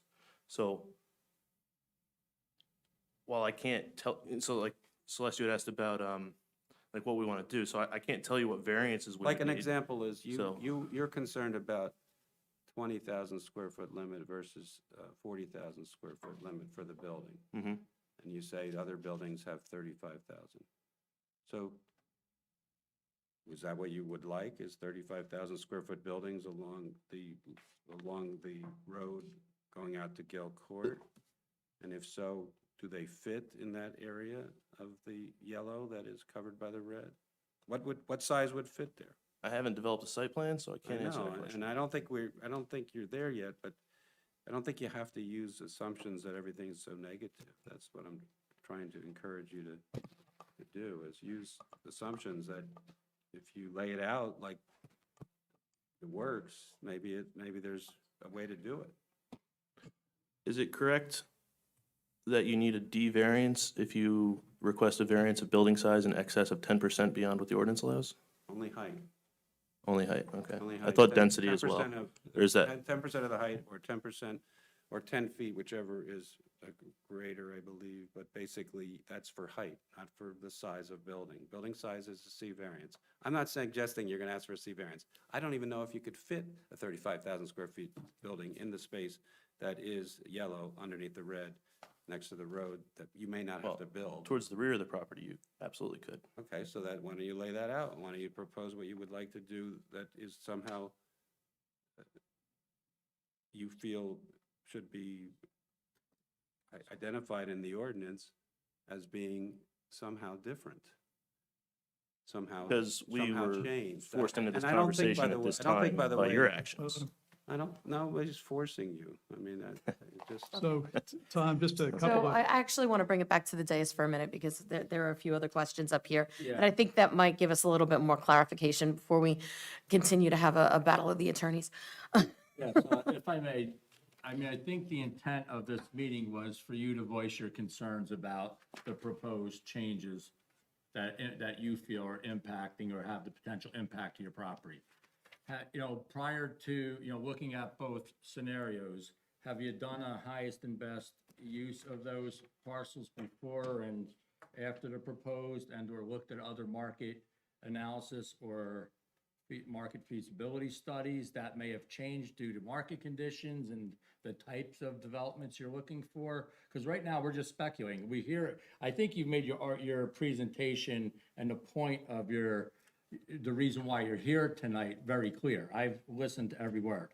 I mean, and I respect where you're coming from. It's just a matter of whether it's this one or that one and what you feel is restrictions or not. You know, we're throwing concept developments around, or Tom's asking to do some proposed site plans. What, have you studied it a little bit more in detail? And then the value of the property from X to Y, was it assessed properly? Did market value change per acre? There's a lot of those driving factors that drive what type of development makes sense for this. and these are the kind of things that will take time. I mean, there just hasn't been enough time to undertake that kind of expert study. Mark, do you have any comment on that? I have Well, a comment. This I is have a Dan comment. Wilson. I'm Dan Wilson. And I'm not commenting because I get emotional. I'm sorry. I apologize up front if I get emotional.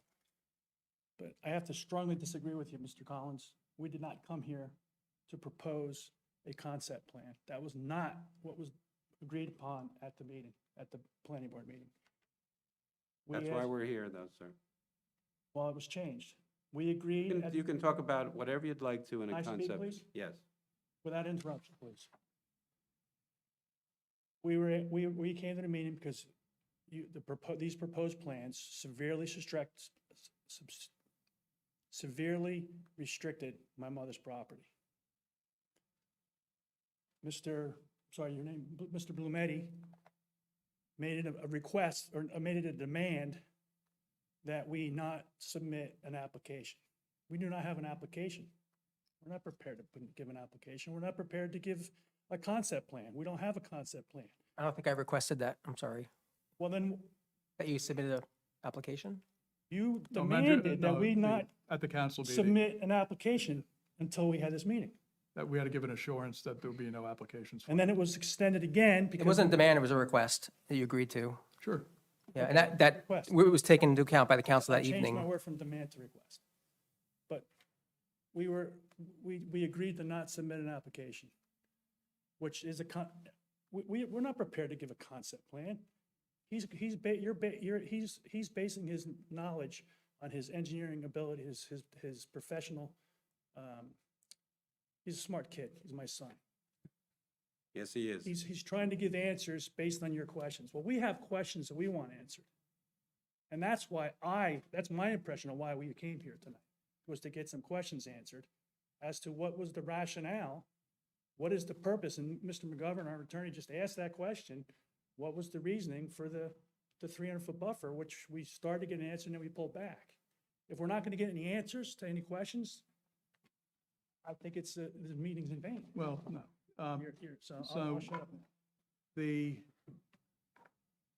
When we were at the council meeting, the council referred this back to you for review. It was our understanding that there would be a discussion, that you would get input from us, there'd be some discussion back and forth to see what, to review the draft ordinance. I know it's labeled as a concept plan on the agenda, but we didn't come here with the idea of having to present a concept plan for a specific. I'm not saying you have to present a specific concept plan. The reason we are using conceptual review is that is the informal review that gives the board jurisdiction to talk to you, okay? It doesn't give them jurisdiction to make substantial changes to the zone. Actually, the board doesn't really change the zoning. The township council changes the zoning. The board recommends a zoning ordinance and recommended the changes to the PCED zone. So yes, They created the board, changes, and then and they're not adopted yet. They're recommended by this board to the council. So we appreciate you coming, and the only reason I was suggesting to try to talk about what you envision is to actually see if what you envision is that far apart from what the ordinance proposes. Because I'm not so sure it's as far apart as you are envisioning it to be. And I definitely think that Jessica had a broad brush approach to her view of the ordinance, which was not consistent actually with what the township planner has been working on, or what township board engineers were working on. So we disagree as to what the effects are, and we disagree about your understanding of the negativity of it. You can always ask for changes. What would you like to change? But the recommendation out of this board has been that draft ordinance. Right, and what we're asking for, obviously, is that the board take some more time, take a closer look. Again, you've heard a lot of the concerns from the Wilson family. And take those concerns into account, and if you're looking for more detail as to what the Wilsons would, let's say, envision as to the property, and I'm sorry we didn't come prepared. It's a great question, but we just weren't ready to give you kind of here's how things would fit onto this property. The main thing we're looking for, obviously, is the kind of flexibility that exists under the current ordinance. And that flexibility, at least in our professional planners, and she's obviously got a great reputation, and Eric's point of view in the family, is being taken away or severely reduced. This certainly doesn't expand flexibility. There's the reductions in things that can be done on the property are very palpable. So we're asking that you take a very serious look, perhaps another review with more input. I mean, give us time to be able to get more information to you. Ultimately, I think what the council's looking for is for your review and input, and then probably a supplemental recommendation, whether to reconfirm it, to change it, to do whatever, based upon the discussions and input that we would have. I would ask if the board would allow, and I know we're taking a lot of volunteer time in people's lives, and we appreciate it, that you give us a chance to come back after looking at it, and especially with the questions that Tom has asked, and the chairwoman and everybody else, to be able to give you more specific idea of what the Wilsons would imagine with this property, and so you can take that into account. If I may, Frank, just I guess a final comment. If any of you have other questions, I'm happy to try to do my best to answer them. But as I said, if you look at like the development across the street, like I said, that was like 15 years of work before a single shovel went in the ground. And in essence, it feels like we established the rules of the game, and then we set forth to play it, and then suddenly the rules are changed, and it feels arbitrary, and it makes it really hard to win, and it feels designed to make me lose. That's how I feel. Obviously, it's a feeling. It's not necessarily any one thing that does that, but that's why we're here tonight, and I just hope you can appreciate that. But Any other questions? I'm happy Well, to. I do want to make a comment because I appreciate where you're coming from 100%. It's one of the reasons why we consented to have this conversation, because it is a conversation. Let's just be clear.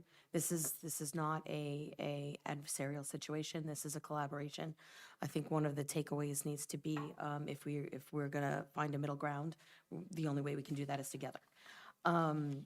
So the questions that I know I asked in particular, I don't have an engineering degree, so I need I guess at times you need to talk to me like I'm 5. This way, if I know if I can understand it, then the general public can understand it, that those concerns that are out there that prompted what this planning board is looking to do and in terms of reworking the master plan overall, in terms of taking a look at all of these vulnerable zones and understanding the climate as it stands right now, and trying to protect certain areas with what we know based on the developments that have happened over the course of the last few years. And to your point, yes, it's 15 years before a shovel hits the ground, but then the problem is that 5 years later, here we are with the impact of things that weren't even considered 15 years ago. So that's what we need to be mindful of when we're putting together a new master plan going forward. Where is this going to land 20 years from now? And that's why when we take a look at these zones and the vulnerabilities that are there, that's why the logic is, okay, we have a wellhead here. How do we protect that? How do we preserve that going forward? I mean, even if it were to stay in terms of farmland, right? I know a lot of people say, well, it should be agricultural. That's not damaging. Any farmer will tell you, as soon as you put a till to the ground and overturn that ground, it's, you're upheaving an ecosystem, right? That's the way it works. Every time a development happens, something happens, you disrupt an ecosystem. So we're trying to be mindful of those things. We're trying to understand how development overall in this space can be done responsibly, can be done with the benefit of the family in mind, with the benefit of the public in mind, with the benefit of overall Sparta in mind. And we really want to come to that consensus together. We don't want you to walk away feeling like there's a moratorium on your property and that's it. We're not listening to you, because that's not what this is and that's not what it's about. Because we do respect the Wilson family and because we do understand that whether it's the Wilson family or the Smith family or the Luciano family, if you're a Sparta citizen and you're a landowner here and you're contributing your time, your materials, your whatever to this community, we want to be mindful of and respectful of your wants and your needs. So I think the conversation, to Frank's point, needs to continue. Absolutely, 100%, so that we can all just understand a little bit clearer, a little bit better. And to everyone else's point, yes, variances can happen, certain things, negotiations over time. But I think what I personally would like to see is what's your wish list? If you were to take this property with all of the concerns that we have in mind, and you were to design an ordinance, and if you were because you're a member of a planning board, if you were to design an ordinance change that you were going to propose to your town based on this situation, what would you come up with? And I think that with that in mind, we can come to consensus. Okay, so if I may, Sure. you guys said about some of the engineering questions. Just in conversation, I realized I didn't quite maybe address all of Councilman Blumetti's questions. So if I may, from an engineering perspective, and Mr. Simmons hopefully can back me up on this, unless I misread it. But so the stormwater concerns, the groundwater recharge and aquifer concerns, how stormwater is handled on a site, unless it's less than an acre or less than a quarter acre of impervious coverage, which is not this site, it's called a major development. And then that triggers a whole bunch of regulations from the NJDEP that have to be met. So NJ 7:8, I believe, addresses those stormwater issues. And that was recently revised by the DEP, probably in light of, as Councilman Blumetti said, times change and they recognize that things need to adapt. So I believe one of the changes that they made recently is to, before it was like, we kind of encourage you to use non-structural stormwater management strategies, and now it's much more of a forceful encouragement, perhaps. But you have to address with every development, it's major development, the quantity of stormwater leaving your site, the quality of the stormwater leaving your site, and the groundwater recharge. The groundwater recharge has to be maintained. The groundwater quality, you have to treat the runoff from parking lots and things. You can't just let it go. It has to go through some sort of natural filtration process to remove any contaminants. Nature is some of the best contaminant cleanup that there is. And the quantity of the runoff, there's a couple ways to address it. You can either reduce it in all scenarios over all time, which you can't really do when you build a development. So then you have to actually reduce the peak flows compared to what's there today. So that's why you see these huge stormwater basins on properties, because if 1 cubic foot per second of water leaves today, you actually have to be less after you develop it. You have to improve it. You have to show that the quality is addressed. Building roof runoff is perfectly clean. There's no contaminants up there. So that water, if you can recharge it into the ground, that's why people put dry wells in or infiltration basins, is to actually encourage more water to get into the ground, more clean water to get into the ground. So a lot of those concerns, respectfully, are addressed at the time of the development in multiple, stormwater management reports that I'm sure if you go back and look, some of them are hundreds of pages to address how each of those concerns is handled, and it's required to be that.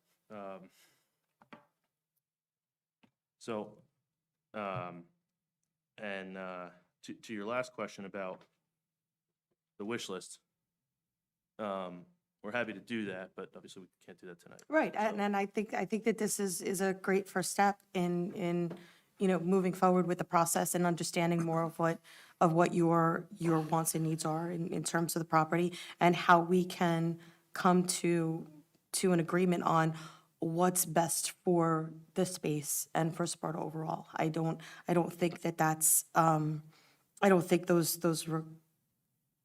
think what we're discussing is unreasonable in any specific respect. And because the ordinance is not passed, not approved, then it's just a suggestion. We've proposed a change, and it's still sitting with the town council, and it's going to continue to sit there until it's either voted up or down on their desk. If I could just ask one question of you guys. We've had a lot of discussion about the wells, and then also at the same time been told, we've seen all this development. Has this, I'm sure Sparta Water regularly tests the water and monitors that. Has there ever been an adverse impact on our water from any of the development that's there today? I'm not aware of any. I don't know if you have the answer to that, but. I don't have the answer to that. We have to ask the probably township manager or engineer. Yeah. But I imagine if there was, we would all know about it because people would be very upset. But I'd encourage, maybe you guys can talk to the town water department and get that information for us. So what we could do is go back with our planner, obviously, and go through these revisions, I guess, and make suggestions of what we would like to see based upon the property and what the Wilson family knows about the property, et cetera. And then I'll work with Eric and his dad to kind of give you an idea more specifically of what the possibilities are on the property, so you could take those into account. I would just also add for context, it was mentioned before a few times that this was arbitrary. I think the planning board definitely does not agree with that, would probably take offense. There was a overwhelming desire and expectation that we look at this zone, and that was something we felt strongly about.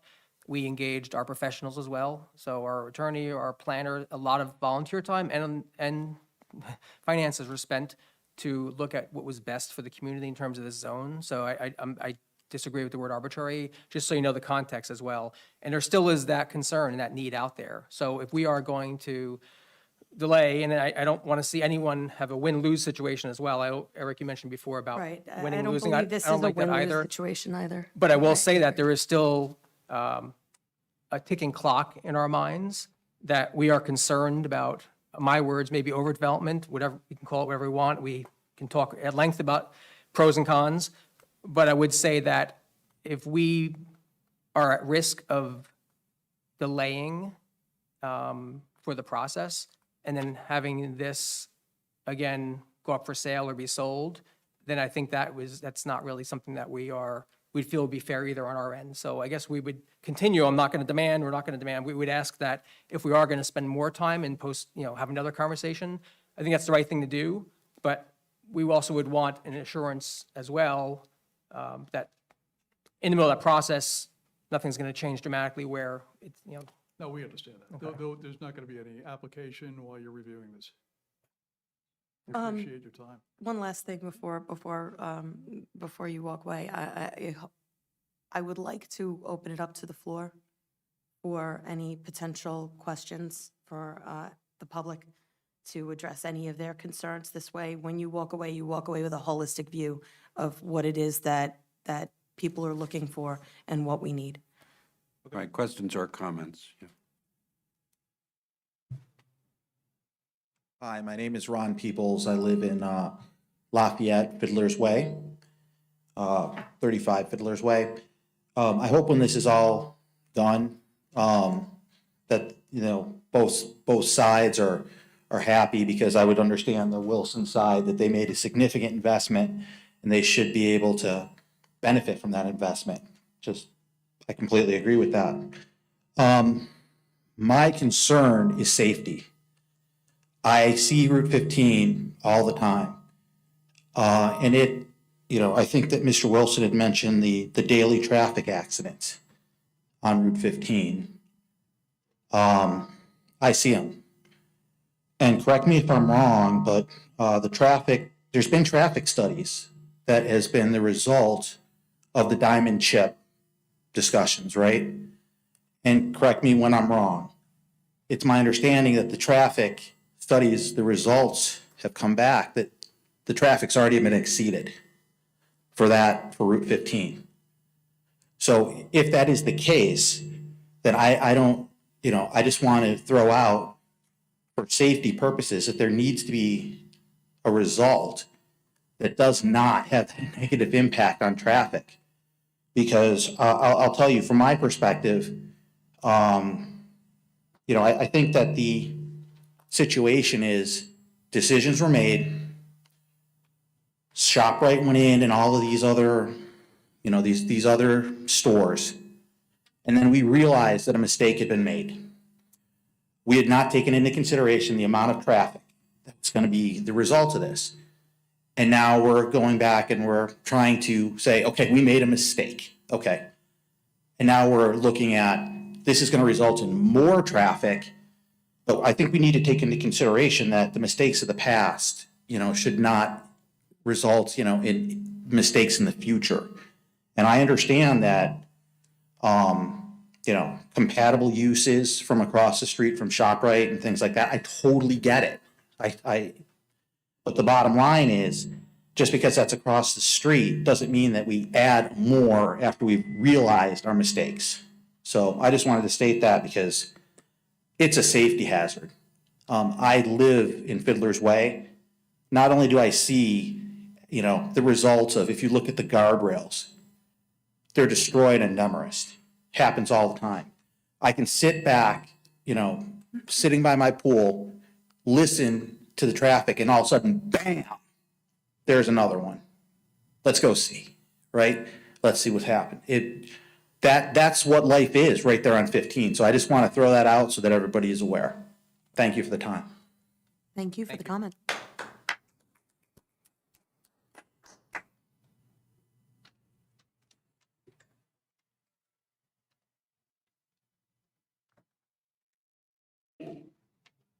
Mark Scott, 9 Pueblo Parkway.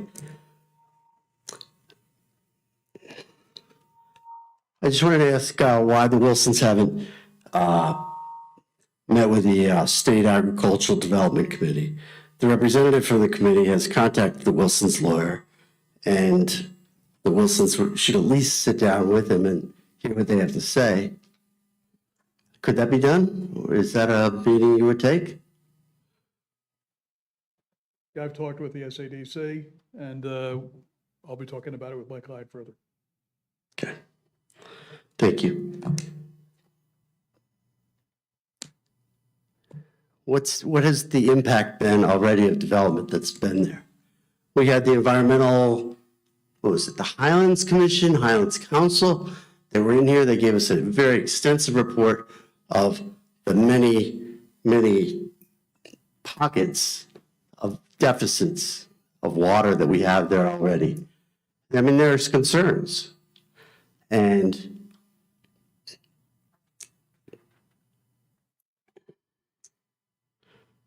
I think that that obviously has to be studied. Sitting on top of the aquifer, you've got this massive possible warehouse coming. You've got already had impact from the ShopRite, and now we have to figure out what we're gonna do here. And like Mr. People said, okay, so maybe we made some mistakes, but it's our town, and let's correct the mistakes. Thank you.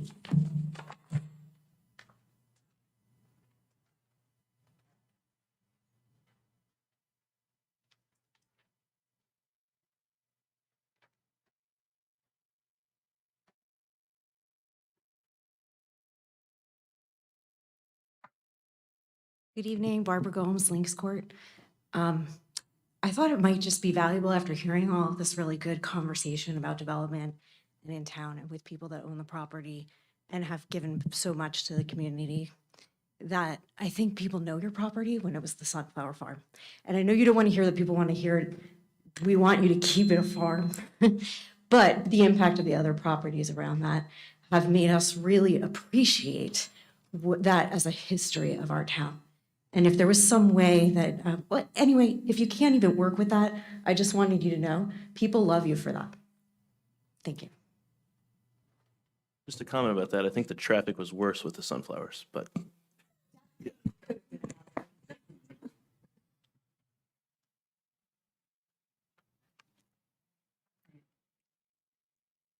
Anyone else? I live at Houses Corner Road. I'm a town resident as well. The traffic on Route 15 is, I've lived here 60 years. 45 of the years when I was a little kid, I don't remember everything, but for quite some time. That traffic on Route 15 has been there for 40 years. It's a little more intense now, but before the railroad crossing was moved, before the bridge was across the railroad crossing, you couldn't get out if it was a blinking light at Houses Corner Road. There was tons of accidents there. You got Chief Reichstadt, he can confirm that. Wilson Drive and, what's across the street? White Lake Road. White Lake Road. When we built Commerce Park, the DOT made us put 2 lights. Remember those, Ernie? 2 lights. We didn't want it, we wanted to put it together, made more sense, but the DOT made it separate. So we did it separate. That traffic, that intersection, and correct me if I'm wrong, I believe was the most dangerous intersection in northern New Jersey or Sparta, or it was noted as the most dangerous intersection. That was the DOT did that. So that traffic has been an issue for a long, long, long time. They moved the road to make it straighter, and all those accidents went away. So there is ways to correct it. The other thing, in the summertime, the fair, traffic backs up every night. If you go to this morning, I have a friend of mine who just told me yesterday, he went at 5 o'clock in the morning. He went to make a left-hand turn to go into his business on Route 15. He had to wait 20 minutes because all the traffic coming from out of town, going through town, he couldn't get across. That's traffic. But none of those cars went into North Village. They were going to work. And at nighttime, they're coming home from work. We can't control that. And Lafayette, they just approved 3 or 4 warehouses. More traffic's coming from that too. So whether you see it as an attack on our property, I see it as an attack on my property, my mother's property. I'm not saying you guys are attacking me. It's not a personal thing. But this ordinance is basically making, like Jessica said, a useless piece of property. There's no value for the amount of money that you have to spend to do the DOT improvements and to get the approvals. When you do a development, you got to look at what it costs you to do it all versus what you can sell it for in the end. And if the cost to do it more, it costs more than what you can sell it for, it's useless. And that's what I believe, speaking as an individual, that's what I believe this ordinance is doing to our property. And you can say whatever you want, it's targeting our property. It's talking about the only piece of property, yeah, the other pieces were added into it in 2018, when my son met with the planning board to discuss it. It was only our property and the Dykstra's property across the street. That's what the PCDs, whatever that zone was, in 2018. They added those couple things, those other couple properties, I believe, because somebody wanted a roadway to go through. And then because it was on the proposed changes, zone change. When we met with them, we said, well, you can't do that because there's a septic here, there's a building here, there's the telephone company has a burial vault of all your cable TV and everything in the ground, right where they wanted to put the road through. So you couldn't do it. The only way to do it was through the back. So your zone, your 300-foot buffer, we can't put that through because you can't go through the buffer. How can you go through the buffer with a road? So we can't do what you want us to do with that road, to go into Wilson Drive. So, enough said there, but the last question is, how do I get the minutes from this board? There's about 12 meetings that I cannot access minutes or video or anything on from last year. How do I go about getting them? As well as the environmental committee and as well as the subcommittee that did all this work. How do I get the minutes from those meetings? The unfortunate circumstance is that because of the issues that are going on with the municipality and in the town manager's office and staffing, those minutes are not currently available. We're working on well, I shouldn't say the planning board because it's not really us, but we are working on the problem from our side. Unfortunately, at the end of the day, I don't have a good answer for you. I wish I did, because I can tell you that we're just as frustrated. Well, we can't. Well, there are tape recordings, Not on the sir. list. They're not online. I didn't say they were on the website. There are tape recordings, there are digital recordings, and you can have access to those in their entirety, and they are verbatim. So they're better than minutes, in other words. So Dory, Frank asked Dory for the audio recordings. I didn't say they're video. There are audio recordings of the planning board meetings. I don't speak for the Environmental Commission, so I'm not talking about them. I don't know. But for the planning board, Dory can provide you with the audio recordings, and then you can listen to them. You can have a stenographer transcribe them if you want to. So in answer to your question, the township is taking those audio recordings, I believe, and trying to, I believe, hire a stenographer to transcribe them, but that takes time and money. But there are audio recordings. And for the Environmental Commission, many of them from last year are online, and also there's a lot of YouTube recordings, once we instituted the ordinance to do YouTube recordings. I did see a few, but I made a list, and there's considerable amount of both that are missing, that there's no record of. When did we start recording our videos streaming our meetings on YouTube? We started in May.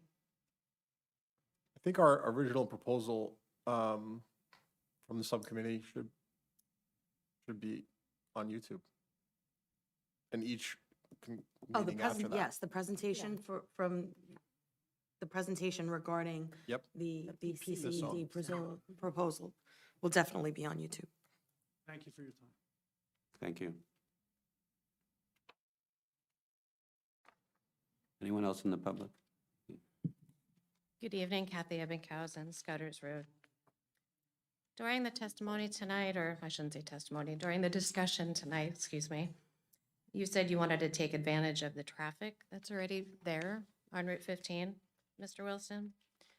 I would say that anything else built in that section will, of course, add to that traffic. So that's something you also need to consider.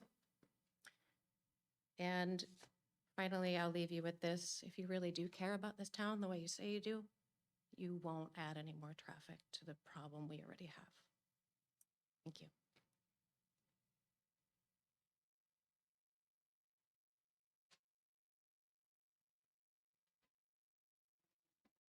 Evening. Okay, my name is Jeffrey Ramirez, a resident. Hi. Is this free for all? Can I say anything? It is, it's open portion, so please. Okay, so please talking about state your address. highway, my address, Skyview. Skyview, everybody knows what the golf course is, right? 15 north, is it? There's a leakage on the highway, on one of the bridges.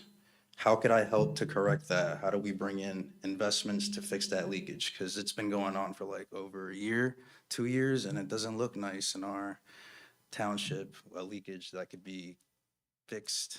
It's water, and the winter's coming, Yeah. snow and everything, so Hi, Jeff. Jeff, that's, even though, I want to help. okay, and I appreciate that, but the planning board does not, the board is here to talk about this. It's part of the highway, right, this- sir? Is it near this? Yeah. Oh, no, right here is, all I wanted to say is, the planning board is not involved, has no authority with respect to The bridge. making improvements to bridges. And having the leakage That's DOT and for the people of our town. the planning board has. I buy it every day. I We're talking appreciate about it. traffic, we're I talking appreciate it, about all but this, but if we can't that even particular fix- item, the planning board has no jurisdiction about. Even the governing body technically doesn't repair the bridges of Route 15. That's the route that is basically DOT's improvement, New Jersey DOT's improvement. So maybe if you would- Department. I'm sorry, New Jersey Department of Transportation, state agency, because it's state highway, including their bridges. Sometimes they're county bridges, but that one I So think we is have the a state bridge. long way to start. If we want to fix this traffic correction and Right, we want let's to bring focus on warehouses, this. we have to focus on everything, sir. This is all part of our town. It's Okay, not well- about one single thing, it's everything. So if we want to fix this traffic issue that's coming along, we want to bring warehouses, we have to go way back to 1845 and see what the fathers really wanted for this township, right? But if we're gonna fix that, we gotta fix the simple stuff, the leakage, the bridge, like you said. You guys have the authority to talk to the higher ups and get that going on. I hope you guys resolve everything else. Good evening, thank you.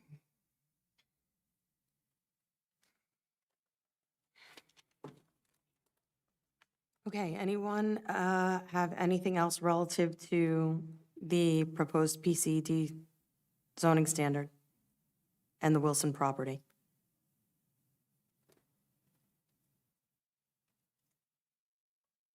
Okay.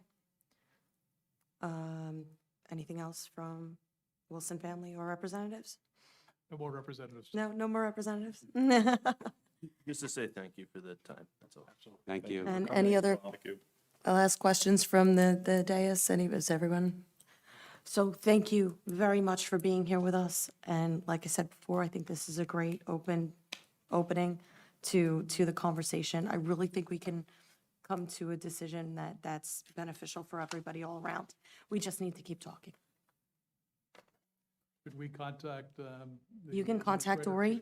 Yeah, absolutely. You can contact Dory and we can keep the conversation going. Thank you very much for your time. Thank you for your time. Thank you. Thank you. I hope you get out early tonight. Yeah, me too.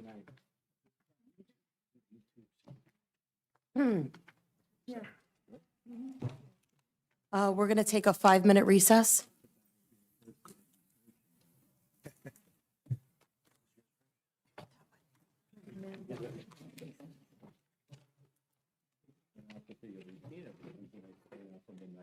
Hi, Celeste. Hi.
To go back in session, do we have to vote on that?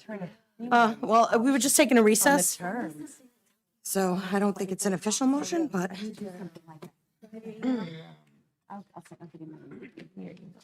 Where's my doodle sheet? Actually, let me. I can send you the flyers. Thanks. Okay, we are going to come back into session from recess.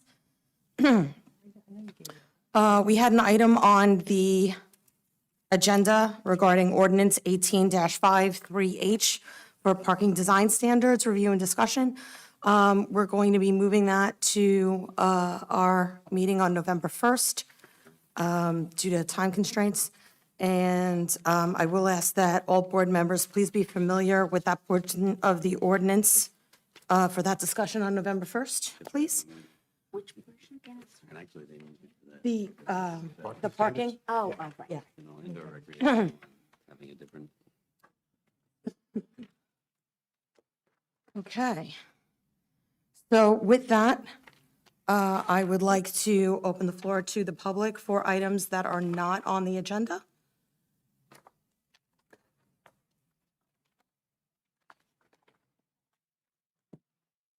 Anyone?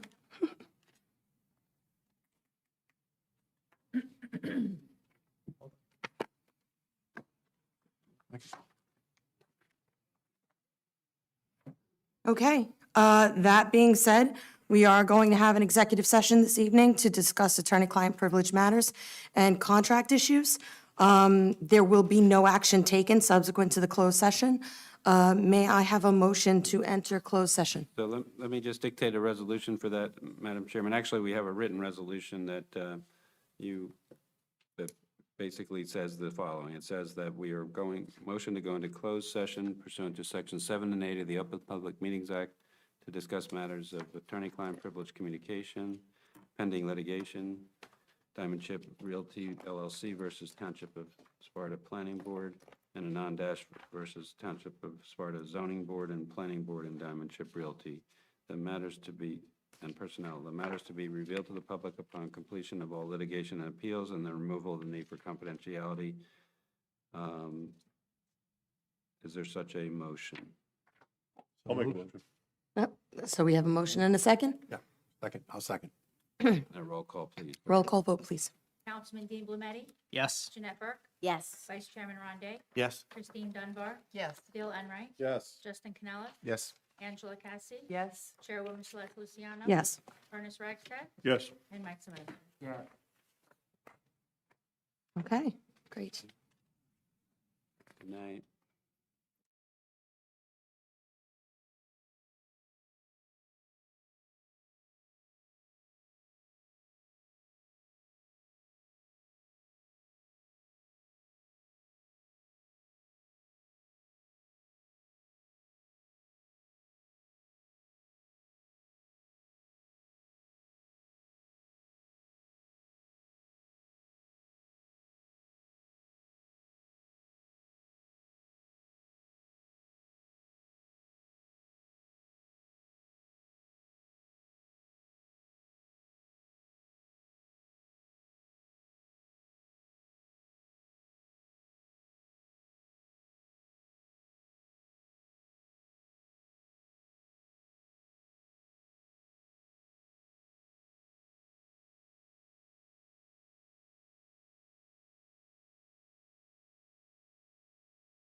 Can I have a motion to bring us out of closed session, please? Motion to take us out of closed session.